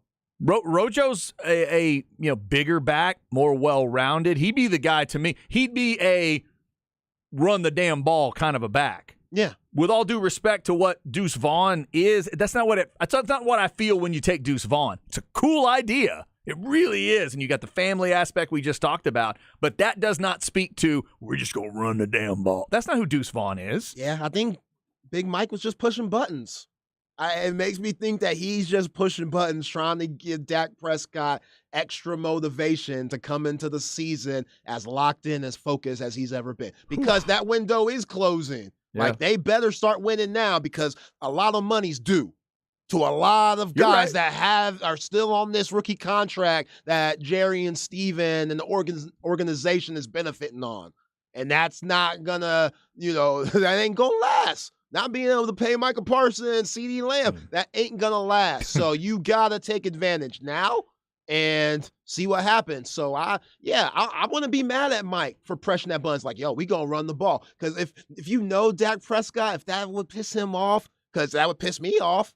If I had a really bad season, led the league in interceptions, and my coach wants to change it up because of that, when I have confidence in myself to push the ball down the field and I'm getting paid this top tier 1 money, that'd grind my gears a little bit if I'm Dak. So I'm not saying Big Mike is not going to stick to his guns and really come back in, early September and run the football. Yeah. But with what you see with this roster, it doesn't make much sense. I think he's just pressing Dak Prescott's buttons. No, I think it's an interesting point to bring up, because when you flesh it all out and you're staring at this running back room, I just don't know how that speaks to what he said. Eventually, he will have to turn to number 4 and say, yeah, we got to vary this thing up. I'll keep saying it about McCarthy, because we said it about Kellen Moore. It wasn't that, just like with Sark, it wasn't that he was too cute. It's that he wasn't cute enough consistently. I'm worried that Mike McCarthy's offense is going to be clunky, boring, and predictable. And if he tries to go boring and predictable with that running back room, I think that's crazy. Yeah. I really do. So we'll see. Now, this text is nice and simple. We've been patient since 1995, Chad. Fair. Totally fair. And then this one says Deuce should be a Chief. Yeah, that would have been definitely a fit that would have made sense. Congrats to Deuce Vaughn, a flex star that now will wear the star on the side of his helmet. How about this one, Zay? We've talked to people about O'Shawn Mathis all the way back to his Maynard days. He was at TCU. He finished up at Nebraska, and now he's going to Hollywood. Big time. The Rams take Mathis in that was 6th round, I believe, for the Rams to take O'Shawn Mathis. Man, there's so many great examples of how deep a talent pool this is in the NFL. O'Shawn Mathis in the 6th round is one of them. That guy, you get him in the 6th round. I mean, Deuce Vaughn, the kind of talent that he can provide. I know there's a niche there. There's a specific thing to that, but I think O'Shawn Mathis is a pretty good football player, and for him to still be there in the 6th, that's pretty cool. Yeah, he could do some things. Very athletic, and this is a good get for him. I know this is changing his family's lives, and yeah, going to Hollywood. Whew. Yeah. Everything. Be careful. My wife works for Manor ISD, for people who don't know, and sometimes she'll show me those they're on these group tweets and texts and stuff like that. She works with Jamal Shedd's dad. We talked about that. And she got a tweet from the district about Mathis when he got drafted. I just love that stuff. The community's involved, and I'm sure they're out there in the Cedar Ridge area. Obviously, when Deuce Vaughn got taken, they were thrilled, but the Manor folks were pretty excited. So if I see some folks in Manor in the next couple of years rocking Rams gear, it's going to make sense. I'll understand why that's happening. Right. Congrats to those two guys. Also, a couple other local notes. Chad Otutu, the talented D lineman from Weiss, he got an offer from Navy. And Zay, one of our favorites, Miles Coleman of Vandegrift. We'll be looking for him this year for his senior year is in terms of being a receiver. But this is about state in track and field. He's going to state. He was the runner-up in the 6A region long jump. First Viper to do it, according to this tweet. The Flex crew retweeted that. Check out FLXATX on your social media, and best of luck to Miles Coleman. It's a cool young man. Yo, shout out to my guy Elijah Higgins, too. Bowie alum. Oh, yeah? Getting drafted. Miami Dolphins. Yeah, man. I missed that 6th one. round. Okay. Thank you. 197th pick. I was going to mention, if we missed any of the Flex guys, please let us know. I had not seen that Elijah got taken. Who? And again, Dolphins, you said? Dolphins, baby. He's going to be hanging out with my guy A-Chain? Yo, let's get it. How about A-Chain to the Dolphins? That's a fast team. Can that team run at all? They could fly. Hey, let me tell you what. You put Tyreek Hill in the slot and A-Chain anywhere, and then challenge a defense to cover them both and run them both on a speed route? Yeah. Good luck. And the Duck, too. Jalen Wild, the Penguin. Oh, my God. I forgot Waddle's on that team. Yeah, they're scary. Forget it. In training camp, I just want to see a sprint. Can we just have these guys race and for charity and see what happens? Interesting. You brought this up, too, about A-Chain. Do you think we're going to find out in the NFL that Jimbo Fisher did not use him the right way? Oh, yeah. Hell. That he didn't use him enough the right way, that he didn't use the freaky side of him enough. Does Meg the Stallion got booty? Yes. Hell yeah, we going to see A-Chain at his best in the league. Okay. Yeah, Jimbo slipped up, but that's not a surprise. He is a guy I think you could throw to him out of the backfield if you wanted to. A-Chain can do a lot of different things. And again, I'll say he's not one of those 20 carry a game kind of backs to me. But if you know how to use him, he does have that one thing that's impossible to teach. And as long as they can keep Tua healthy, keep that part of it figured out, there's speed to burn on that team all day. I'd forgotten about Waddle. Good grief. Yeah, Raheem Mostert, he's fast as hell. The slowest thing on that team is Gesicki. Is he still there as a tight end? No, they traded him. No, you're right. Traded him, They got rid of him. Okay, all right. So don't quite have that. By the way, also real quick, coming out of the weekend, a guy you and I were interested in, where would he end up?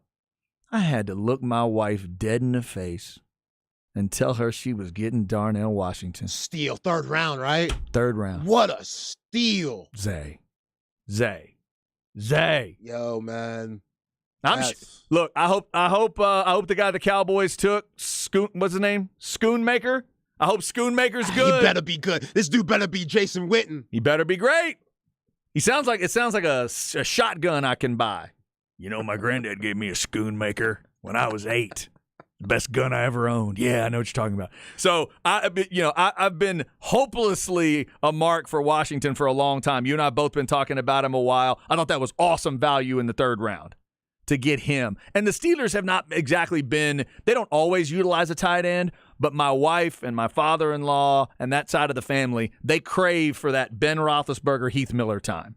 That was the time where they were really going. And they've had, They did have good chemistry. They had great and chemistry. Even, the Freiermuth situation's been pretty good for them lately, but Washington, he's big, physical. He'll block like hell for him, and he is going to make some freaky catch. They've already got the other kid from Georgia, Pickens, making freaky catches on the outside. He's going to make freaky catches on the inside, and he's going to make that look like a great pick. The Joey Porter Jr. pick was good. Welcome to another year where I hate how good the Steelers draft is. Yeah, the luxury of Darnell Washington. You could put him on the outside, send him up one-on-one, and he'll take advantage of that matchup easily. Yeah, who are you going to cover him with? Who you send out there with him? Right? A big-ass corner and hope for the best. Yeah. Hopefully you have a corner that can match up. Hopefully you have a fast one because Darnell's not slow. No. And he's got great hands. Third round? I know. What are these GMs seeing? I'm telling you. That again, it's that talent pool thing, man. It's so deep. Henry To'o slipped to the 5th. Yeah. That's linebacker value, though. Dude. That's linebacker value. Yo, you're That's right. all that You're right. is. D'Amico Ryans came out of this draft with Anderson and To'o. Yeah. Everybody realize that? That's awesome. If I was a Texans fan, I'd have a little spark going. I would. I'd have a little excitement right now. So somebody on Specs text line said Darnell Washington has medical red flags. I did not know that. Now you know what? I'm glad they brought that up on the text line. Somebody said that to me too. There's some foot, ankle, leg, something going on. Yes, some kind of medical. So that may be it. A lot of reasons. All right, that's fair. A lot of reasons I wouldn't be a good GM. I understand. If there's a big medical going on, maybe that's what it is. Maybe that caused him to slip, but that could get you really great value, assuming that the medical ends up all right. So a lot of good draft stuff there. Congrats again. Deuce Vaughn headed to the Cowboys. O'Shawn Mathis to the Rams. And Elijah Higgins headed out to Miami. That is good stuff. Flex athletes headed to the NFL. If we missed anybody, please let us know at FLXATX on your social media. Coming up at 2, we'll get back into the NBA stuff. We got games tonight. Golden State getting ready to take on the Lakers. There's a lot of good stuff in the association. Up next, it's Where We At in Society. Zay will let us know on the Horn.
Chad and Zay.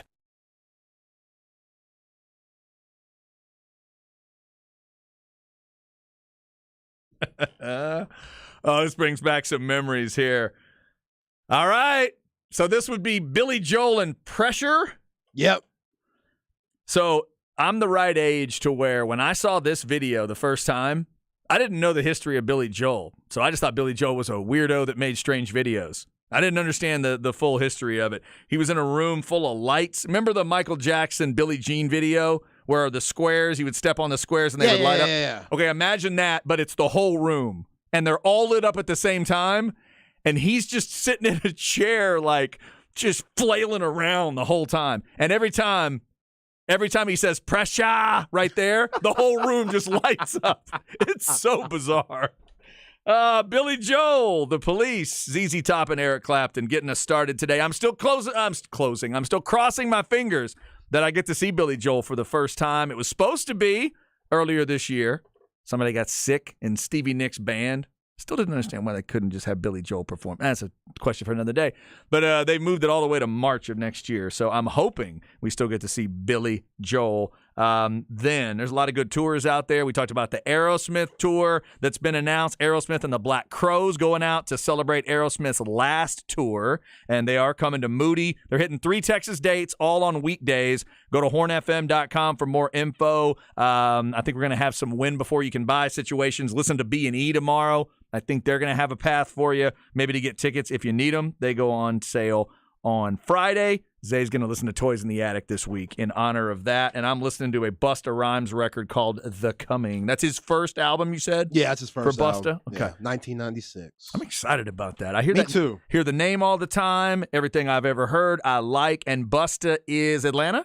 No. New York. Oh, he's a New York guy, He's too. a New York guy. Okay, all right. Queens, New York. All right. Can't wait for that. That'll be Thursday at 2. We will get into the album swap discussion. Texas baseball. Someone was texting, where's the game? It is over on 1260 and 1019 today since it started at 1 o'clock. And there's 5 runs in the first inning. Texas started with 2 of those runs. TCU, unfortunately for Texas fans, answered with 3 of their own. It's 3-2 as they head to the 3rd inning. Tanner Witt did get the start for Texas, but they had him on the pitch count there, and I have not seen. Have you seen, Zay, how many pitches he ended up throwing? I have not. All right, we'll double check that for you to figure out what happened there. But the thought is he was going to be in for 10 or 15. Here it is, 23 pitches for Tanner Witt today, and now he is, I believe, he went 2/3. Went 2/3, 23 pitches, ended up giving up those 3 runs, so they got him out. So 3-2 TCU in the top of the 3rd. All right, we'll get back into some NBA talk. There's a lot going on in the NBA right now. NFL draft reaction as well. 337-3776 is your Specs text line. Right now, though, let's go where are we at in society and see what Zay wants to talk about. Where are we at in society today? All right, Zay, a lot of good NBA action out there, and there's always good NBA drama, but where are we going today? NFL draft. Thank you, CB, for sending me this topic for where we at today. OnlyFans model DM'd every single offensive lineman in the draft. What? In March to try to see what's really popping. That's right. Allison, which her Twitter account is @AmericanHussy, message every NFL draft prospect. I'm all for honesty and advertising. I am. Yep, in late March. Only one responded, and that was Darnell Wright, who ended up on the Bears. Oh, yes. He responded by saying, stank B with vomiting emojis. Dang. So he was not having it, which, come on, Darnell. If you don't have anything nice to say, don't say it. Yeah, at that's all. rudeness. That's rude. Like, Doesn't need to be rude. She's throwing it at you. I get it. She might not be your type. You might be looking for something more. You might be taken. Who knows? But you didn't have to respond. And yeah, Allison, she said that it was just a joke for her girls in her group chat. And it just turned out like this. Okay, have we heard the explanation of why only offensive linemen? Oh, yes. Is that just what she's into? She's into big guys? Yes. Okay. Yes, when somebody asked why offensive linemen, not skill players, she said burly boys only. All right. She's into blocking and tackling. Yeah. Uh-huh. What are you going to do? Hey, it all starts in between the trenches. People like what they like. If you can't move the line of scrimmage, you can't do anything. Exactly. She knows that. She knows that. Okay. I'm not mad at her. Dude, nah, I don't know that I am either. I mean, nowadays, getting into somebody's DMs is normal. Very simple. It's a very normal thing. She's into offensive linemen, and so she just wanted to let them know, hey, what's up?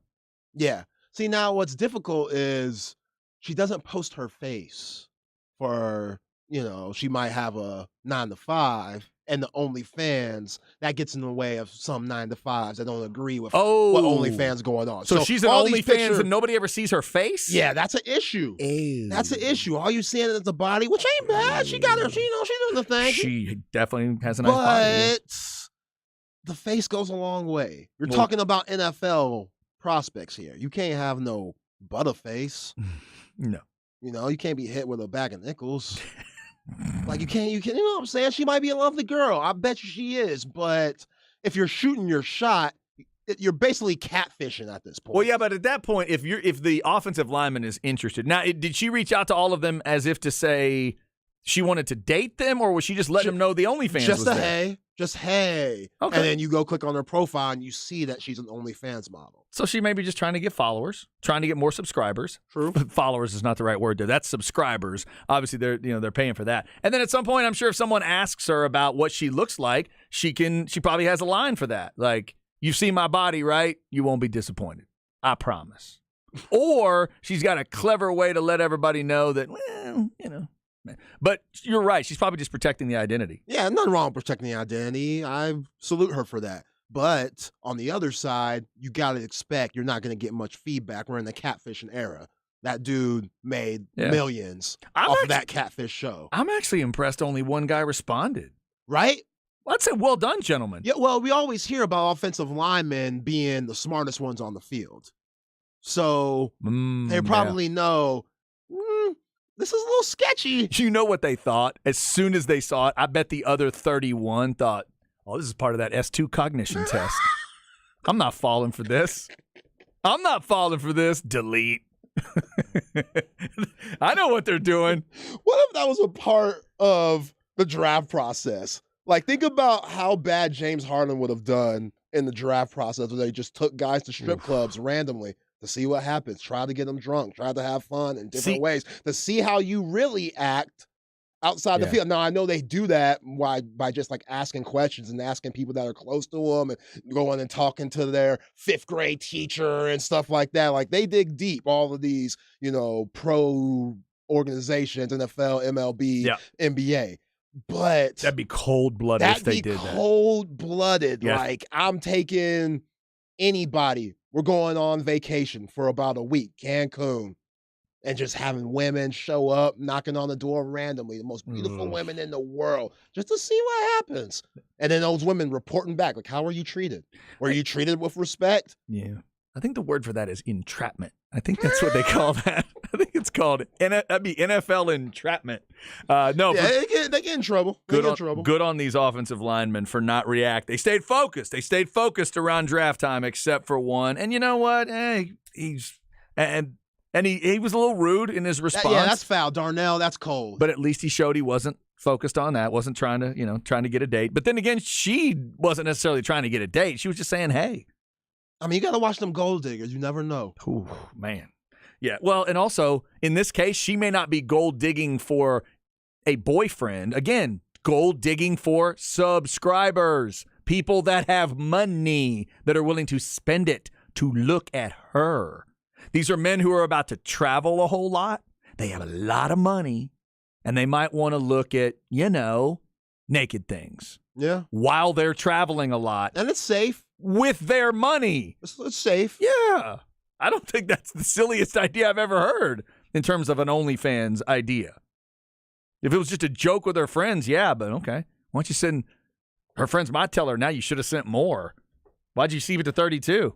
I love me some OnlyFans. Some of y'all women, y'all need to know y'all's worth. Some of y'all charging a little bit too much. I see y'all. Y'all ain't worth that $25 a month. Yeah, Yeah, it ain't worth that 25 a month. Put them prices down a little bit. that's the kind of thing I don't know that I would be admitting on the air. I'm just saying. Don't know. I'm just saying. Don't know. Yeah, that's a whole nother world.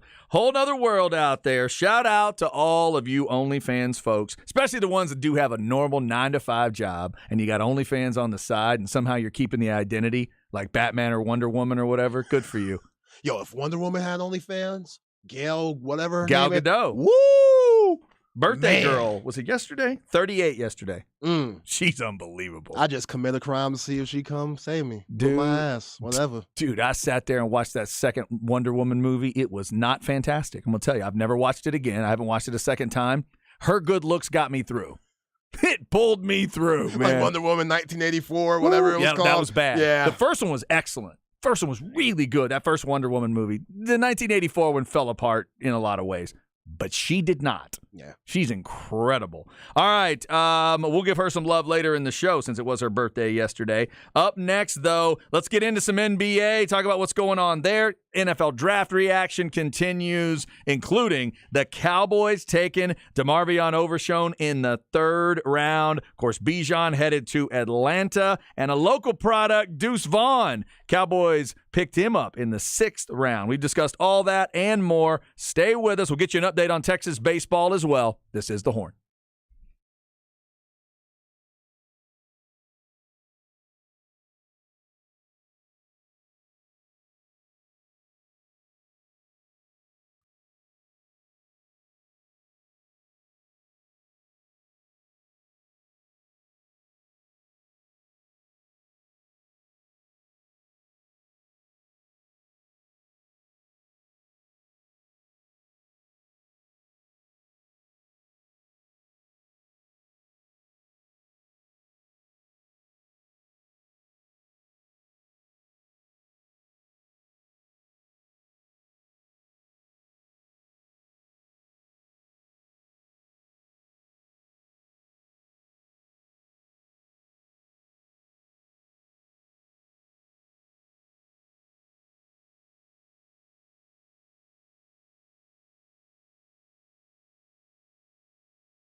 Chad and Zay.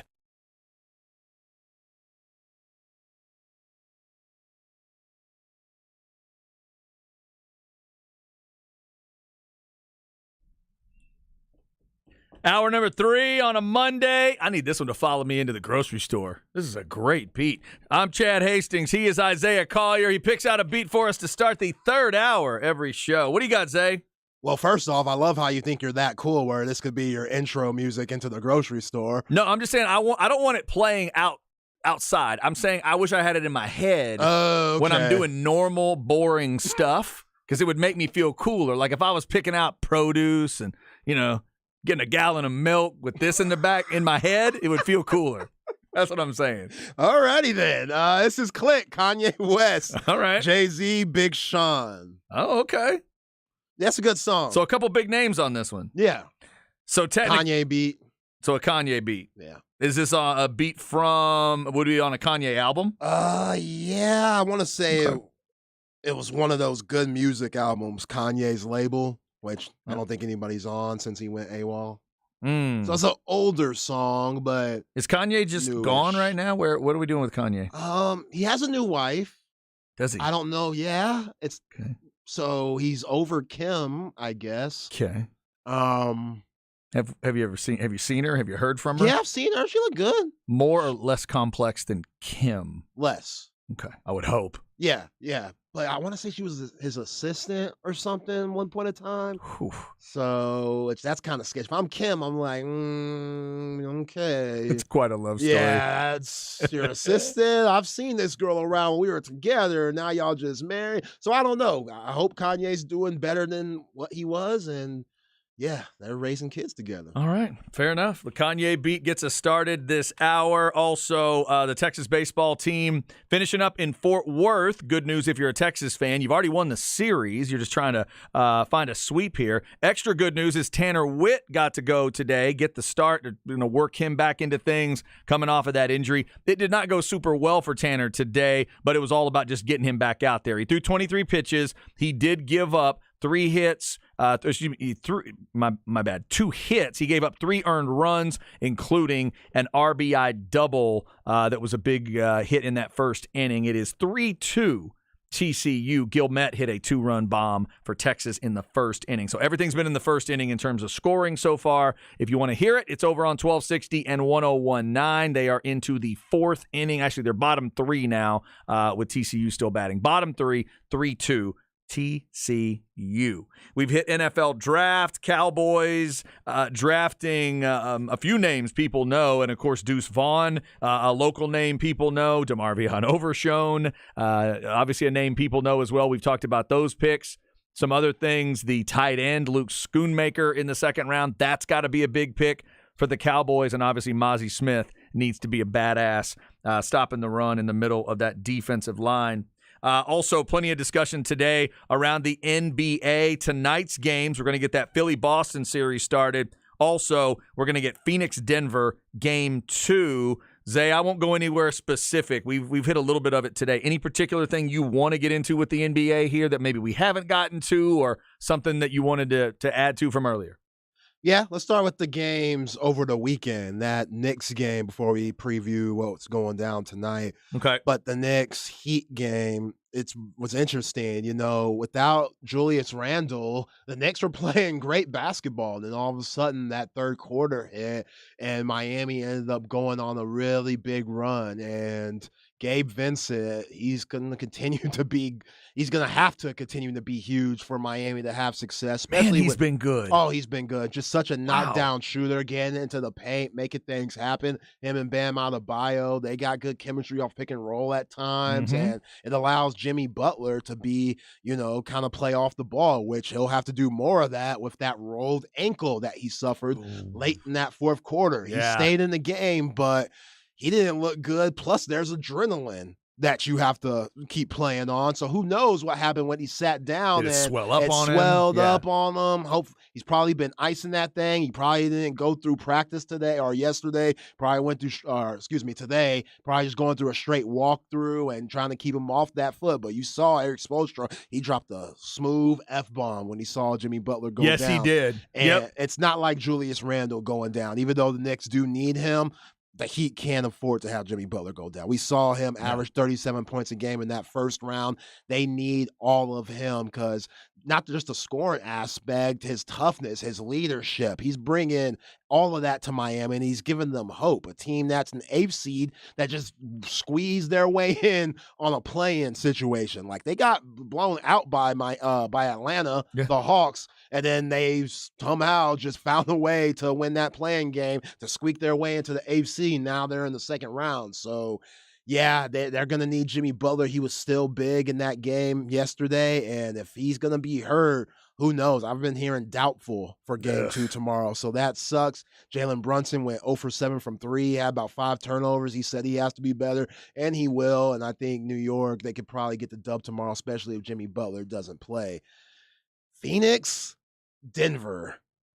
Yeah, I wanted to get your thoughts on this one, man. That thing was not close. Yo, Phoenix is in trouble because that bench, compared to what you see in Denver, they're going to need Book and KD to have like 40 apiece just to hang out, just to hang around. Because if Chris Paul is going to give you that 11, suspect-ass 11, DeAndre Ayton, man, talk about just looking outmatched and scared. Like, right. I hate saying guys are scared because that's completely disrespectful to them and to the game. Like, you're an NBA player. Ain't no way you should be scared. There were times in that game, Chad, Nikola Jokic, Ayton didn't want to bang down low with him. Ayton didn't want that physicality. No. He was like getting putbacks and stuff, and Ayton was standing there watching. There's video out here, just him standing and watching. He's getting absolutely obliterated on social media, which rightfully so. Like, you're a former number 1 pick, DeAndre Ayton.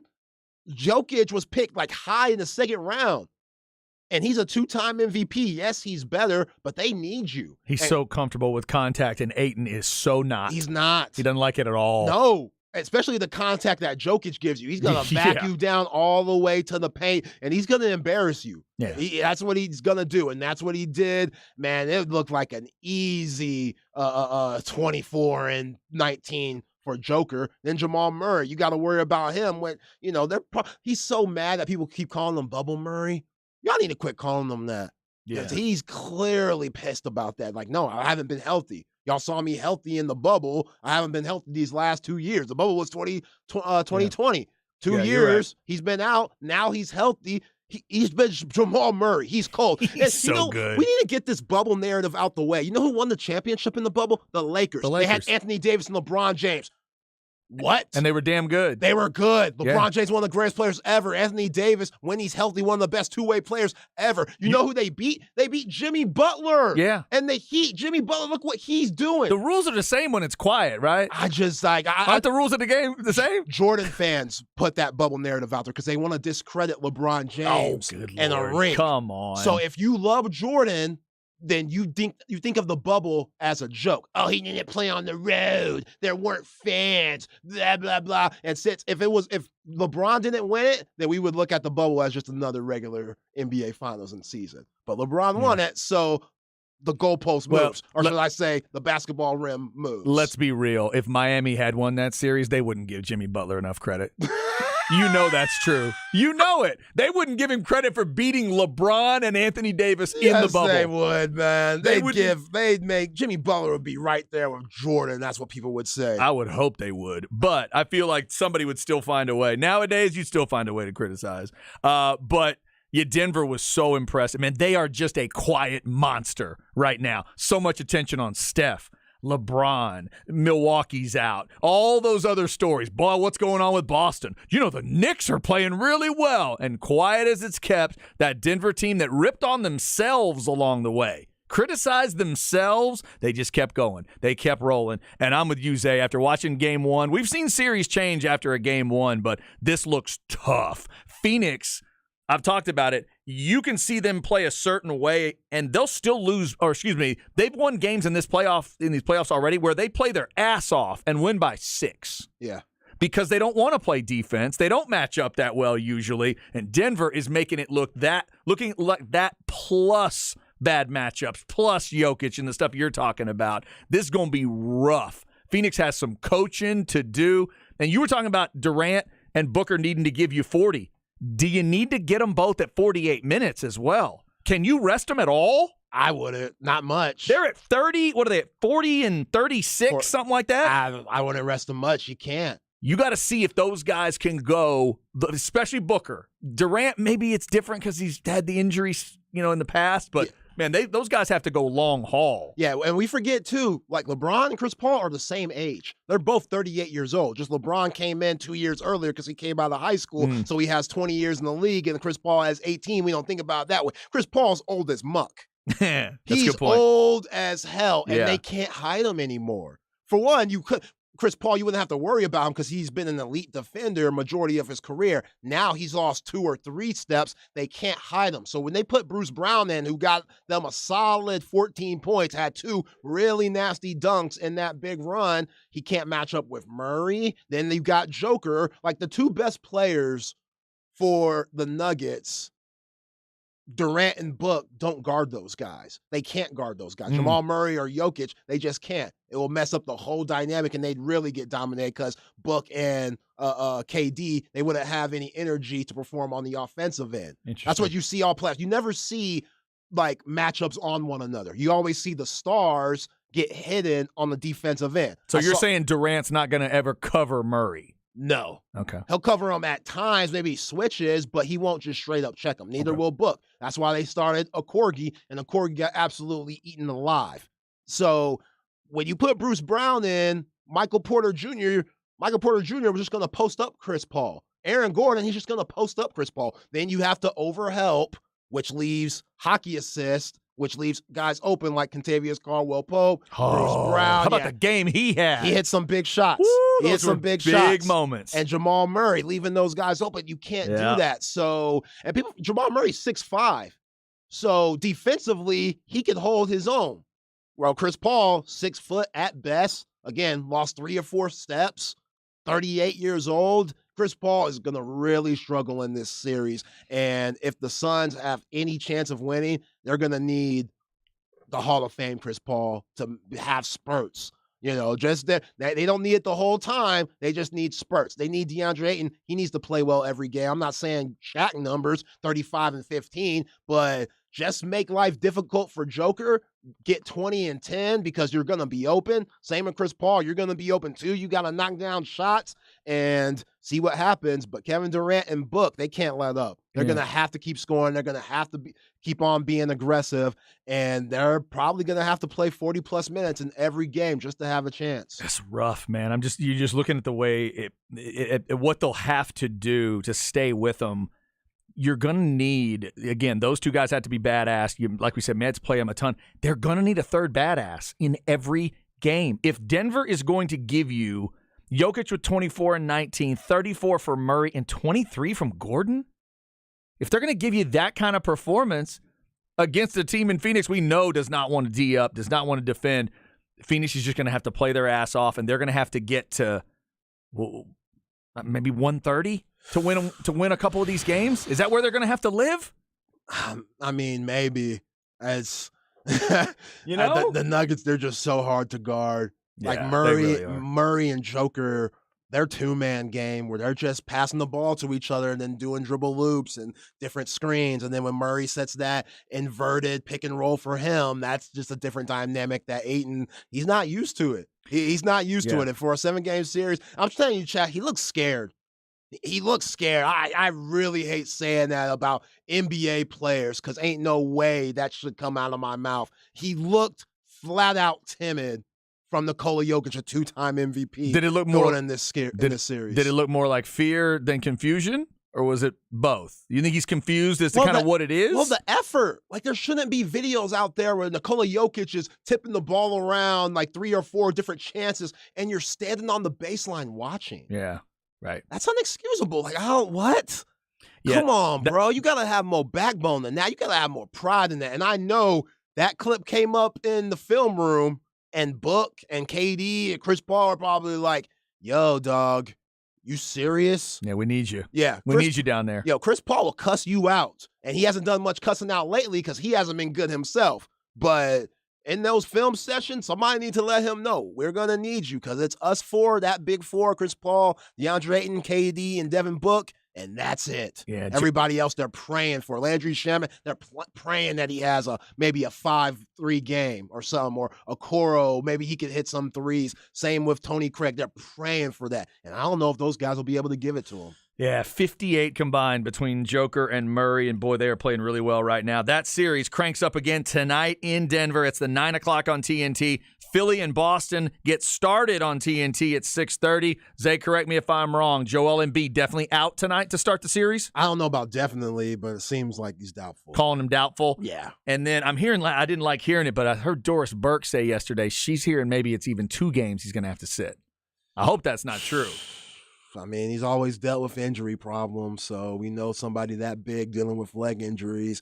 Now he's getting in his 30s. It's going to take a little bit longer for him to heal.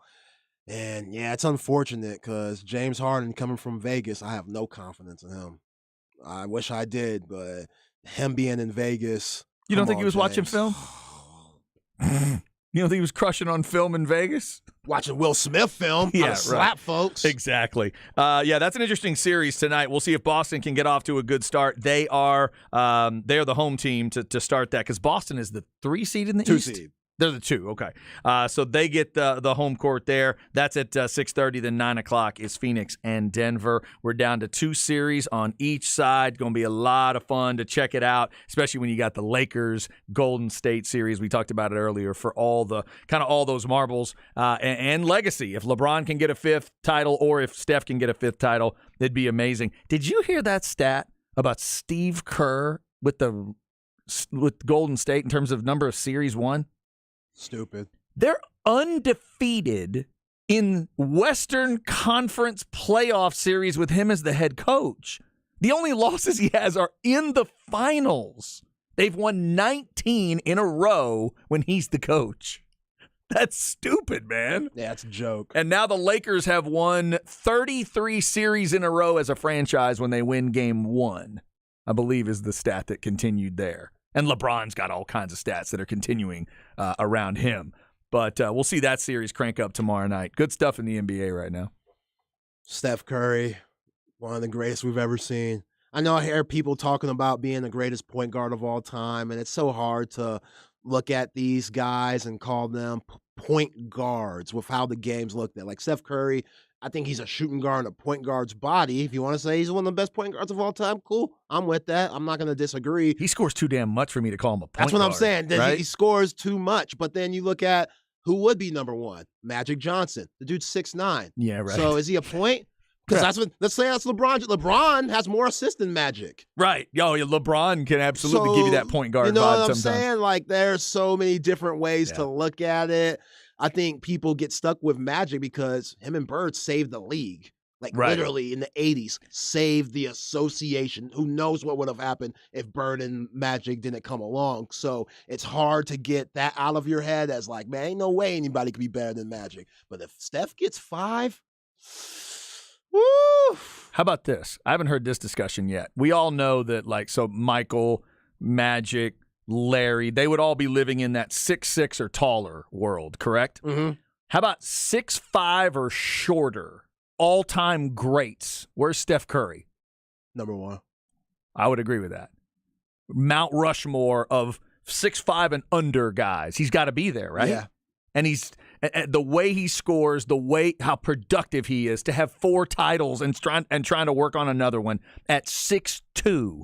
And now, like you said, a bulked up version of himself. But still, I watch him interviewed now, and I think he still looks like a little kid to me. He looks young and, spry, and he looks like a guy that's not like some badass, tough, whatever. But watch him play, and he is tough as nails. So skilled. The ball handling, man, just the precision on his jump shot, the way that he could twerk his body in different ways. Like the 3 that he hit on Lyles on the top of the key, or maybe it was Murray, I don't know, where he kind of just threw his body around and fell on the ground. Yeah, how do you hit that shot? His follow-through was like going to the east.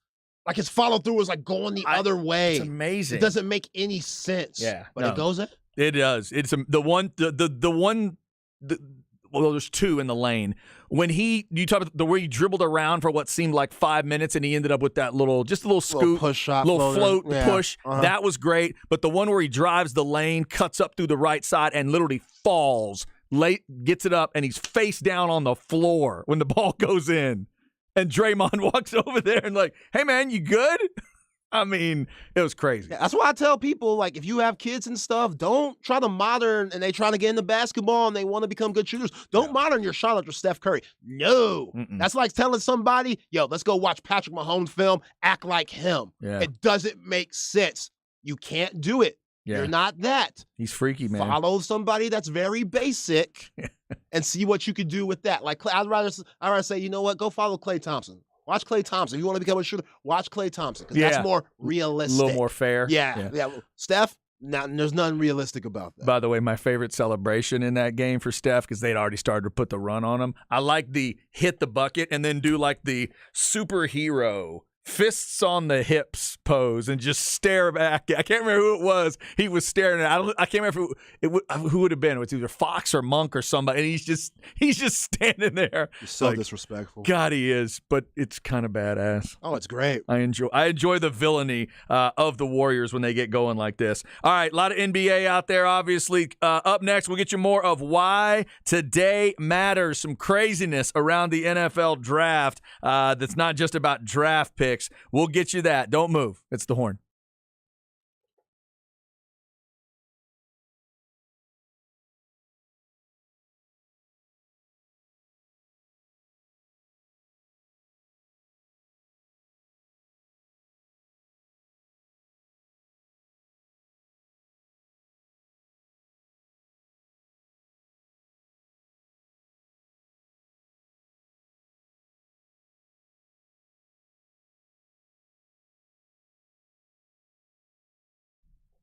All right, this is Chad. Let's talk sinus and snoring specialists. This is that time of year where, weather gets really good at times and you get the spring weather and you got animals coming out and the grass is green, but it also means that the allergy stuff can really get you. If you're having allergy issues and you dread April, May, and June because of it, you need to check out Sinus and Snoring Specialists. Dr. Slaughter has all kinds of different options for you. Remember, double board certified in ear, nose, and throat. So he's got surgical and non-surgical options that not everybody is going to have. He prides himself on meeting you in the first consultation, and he gave me so much information right away. Finding out just how blocked I was in the nasal passages, finding out about this balloon sinuplasty procedure that is a possibility, finding out that they can get rid of your allergies for good and how that allergy treatment works, finding out what they could do for all those folks that have sinus issues and all these different things they have. That was amazing. And then they will go about fixing your issues. They're going to stay with you through the whole process and make sure that the numbers are where they want to see them, because they do give you that sleep test. Take it home, sleep in your own bed to figure out kind of what's going on there too. So it's very scientific, all the great numbers to try to figure out how to get you sleeping, resting, and feeling better. Call and set up an appointment today, 512-601-0303, or go to sinussnoringent.com. It's Sinus and Snoring Specialists. Feel clear, rested, and healthy.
Chad and Zay.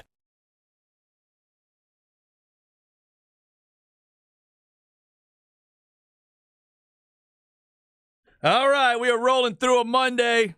Zay, do I have any shot here? No, 0. One-hit wonder. A one-hit wonder. One-hit wonder. All right, let me see if I can try. Here we go. This is my guess. Ready? It's I'll give you a hint. All right, give me a hint. His name is in the song. Yeah, he's not going to say it No, anymore. he's not going to say it now. Of course Yeah. not. It is Pookie J. Stone. Nice try. Okay, go ahead. Who is it? Rapper's name is Cash Out. Oh, okay. Song's called Cashing Out. Ah, okay. Cash Out is good. Yeah. It's not bad. All right, Cash Out, Billy Joel, The Police, ZZ Top, and Eric Clapton. How long ago are we talking here for that one-hit wonder? Maybe 5 years ago. Okay. All right. Newish. And the Kanye beat to get us started this hour. Lots of good stuff out there for you today. Draft reaction continuing. We'll be cleaning that up for not only the next couple of days, but obviously as you develop into I was about to say spring training, into training camp and an NFL season, you try to figure out how guys are going to work. How will DeMarvion Overshown be used in the Cowboys defense? How will Deuce Vaughn be used in the Cowboys offense? And just how much Bijan Robinson are the Atlanta Falcons going to unleash on the NFL? Lots of discussion coming out of there. Obviously, just in case you don't know, the Philadelphia Eagles and the Seattle Seahawks know how to draft. This just in. Steelers aren't bad at it either. There you go. You mean the Philadelphia Bulldogs?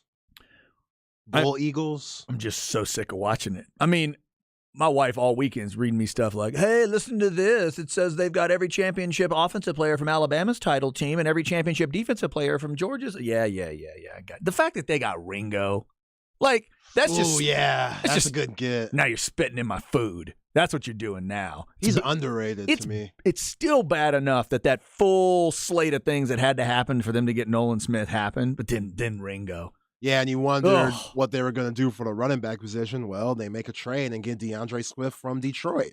So that's a pretty good running back to have. Yeah, you like that move. Replace Miles Sanders with Swift. Pretty good. Damn good. And by the way, later on in the draft, this is my simple way of looking at the draft. I admit that, Cowboys fans, before I say it. If you're going to take Fehoko in the 4th round, why didn't you want Nolan Smith? I mean, I'm just trying to figure these things out. I get y'all love Mozzie Smith, right? You need to defend against. I get it.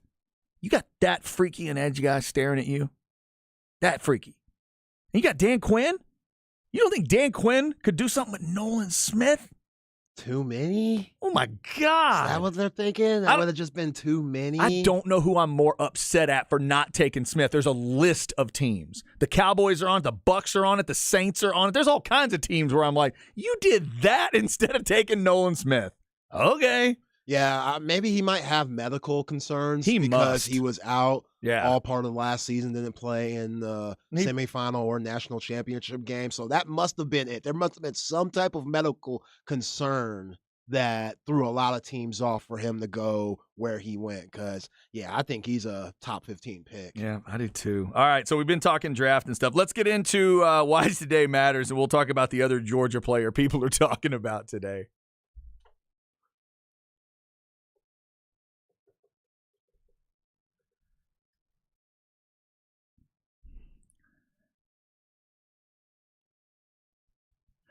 Oh, Lord, this one's crazy.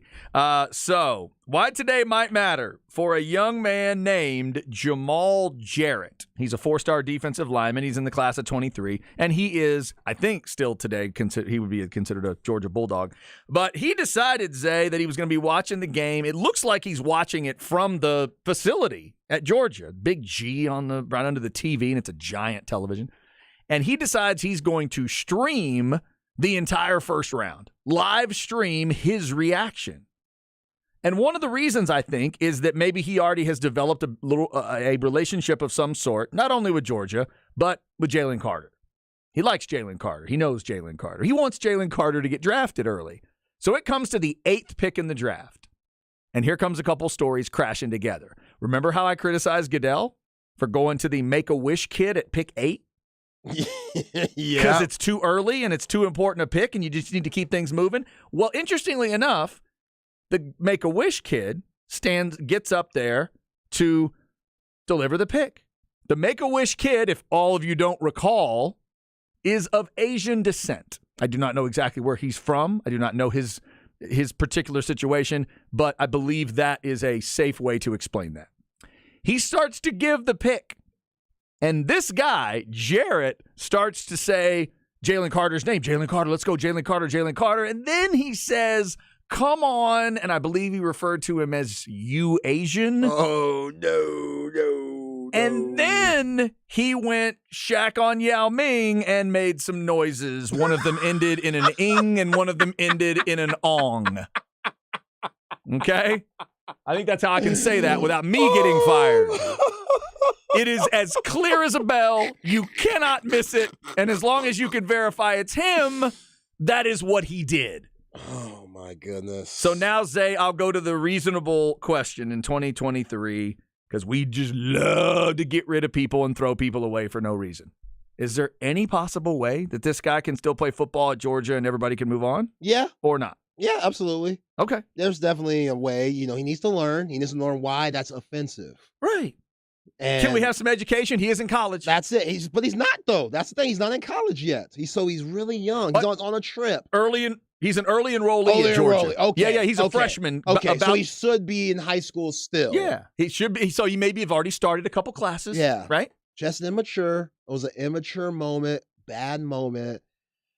Oh, yeah, he just needs to learn. And the reason why I laughed was because you're talking to a guy that favorite movie, or one of his favorite movies, is Rush Hour.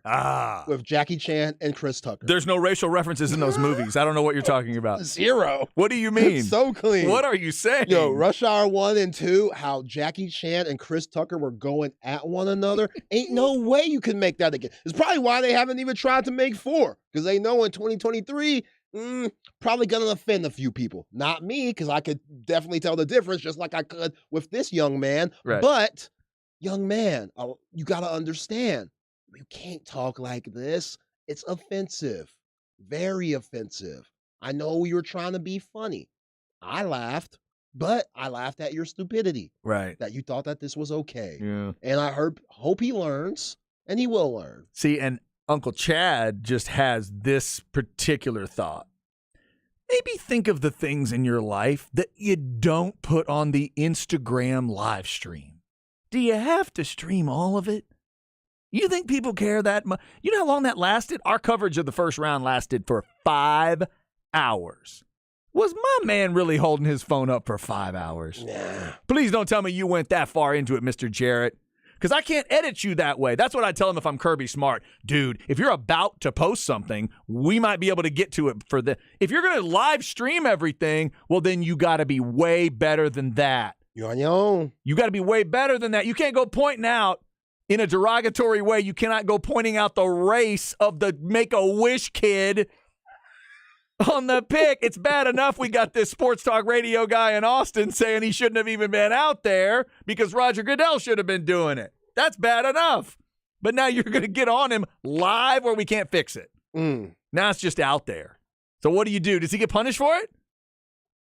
No. He doesn't get punished for it. Just go ahead. Especially if he's good. Just educate the kid? Yeah, just educate the Oh, kid. how dare you bring in football truth to this What story? you mean? There's no reason to bring football logic into this story. Deion Sanders once said there's certain players that we want to get for certain positions because they might be, single parent household, grades might not be the best, but that kid has a different motor. Yeah. Might be one of those kids. By the way, for the record, there's a reason Shaq got to say what he said about Yao Ming, and he still got to be Shaq. Yeah. He was Shaq. He was Shaq. He was Shaq going in, so he got to be Shaq coming out of that situation, too. If that had been a scrub on the Lakers, might have been different. Go watch that TNT Inside the NBA with Shaq and Charles. All the childish, borderline, almost getting kicked off air stuff that they say and laugh at. Shaq's still doing it to his day. Think about him 20 years ago. He's still immature to this day. I love him. One of my favorite players ever. San Antonio Cole, what up? But Shaq is very childish, and Yep. it's great for TV. It's amazing. If you overhear it, it's one thing. If you happen to catch them doing it, it's another thing. But these kids that are live streaming all of it. Remember the NASCAR driver that was playing a video game and laid the racial comment out? Dude, you're on the video game. They're filming. You know it's being recorded. Why would you do that? Yeah. Makes no sense. No sense. All right, so just for the sake of maybe moving on, we'll hope that Jamal Jarrett gets to stay at Georgia and maybe play football. And most importantly, learn from that situation. All right, coming up, we will get you stems and seeds before we get out of here. Real quick, we did mention Gal Gadot's birthday yesterday. Also, Zay, you're one of the people that produced your name had a birthday yesterday. Isaiah Thomas, 62. My dude. Yesterday. That's why Zay's name is spelled the Isaiah Thomas way. That's right. That's right. You do not have the biblical spelling. Nope, that's the one that's going to go to the NBA. That's That's wrong, Isaiah Collier. That Isaiah Collier is headed to the NBA at some point. He'll be in this next draft, correct? Yeah. The one coming up in June. Mm-hmm. There it is. All right. Yeah, we'll let you know where Isaiah Collier gets drafted. Isaiah Collier will let you know where Isaiah Collier gets drafted. It's going to be really confusing coming up in June if you're listening to this show. Stems and Seeds up next. We'll get you an update on Texas baseball, and it is really not going their way. Texas scored the first 2 runs, and TCU's been scoring ever since. We'll give you an update next on The Horn.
Chad and Zay.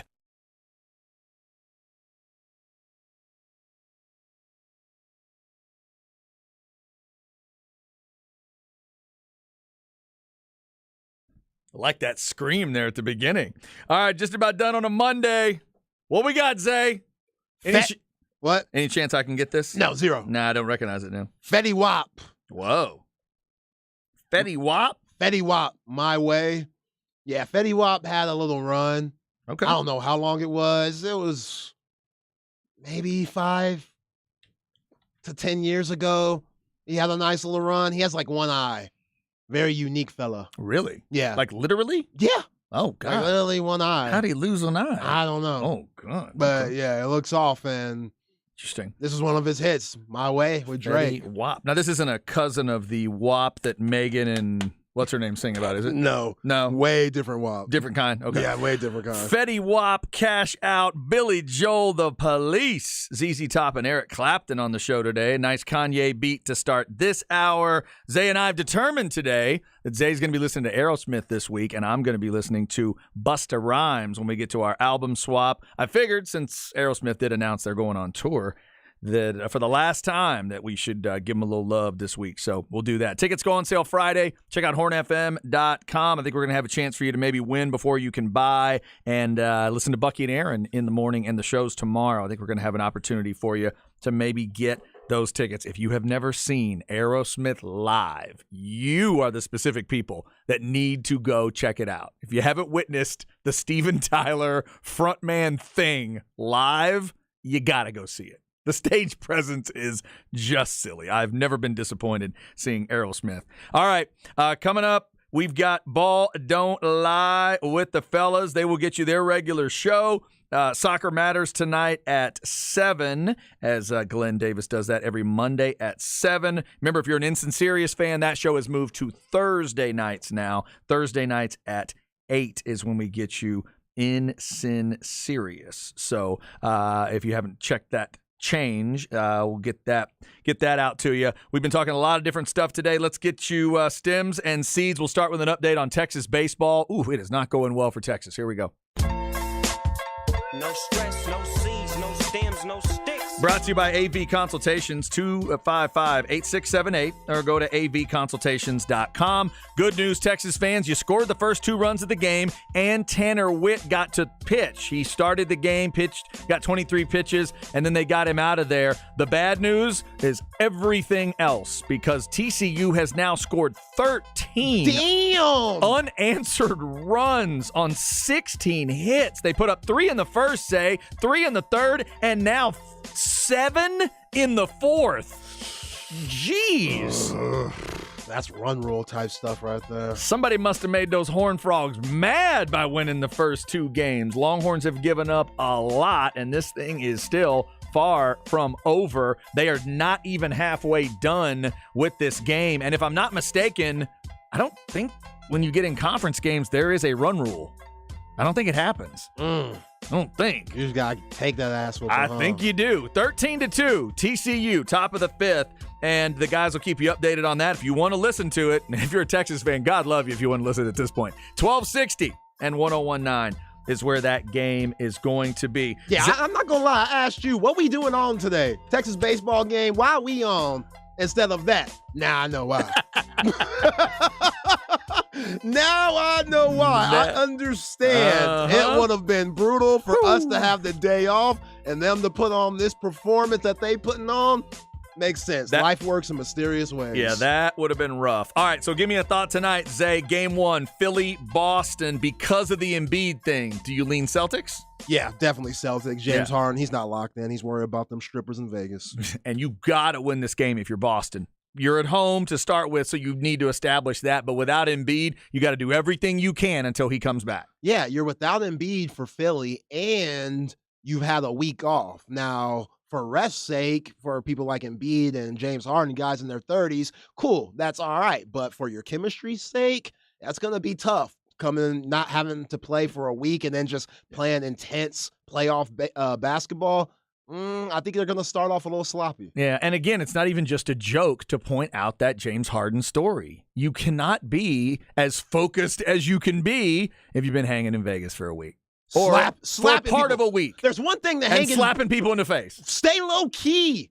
Like if you're in Vegas, stay low key. Like order up some, type of gambling games to your room. I'm sure they have that. Hang at the pool. Hang at the pool. You out here slapping folks. That's terrible. Terrible. Phoenix, Denver. Is Denver going up 2-0? Yeah. Yeah. I hope not. I hope not.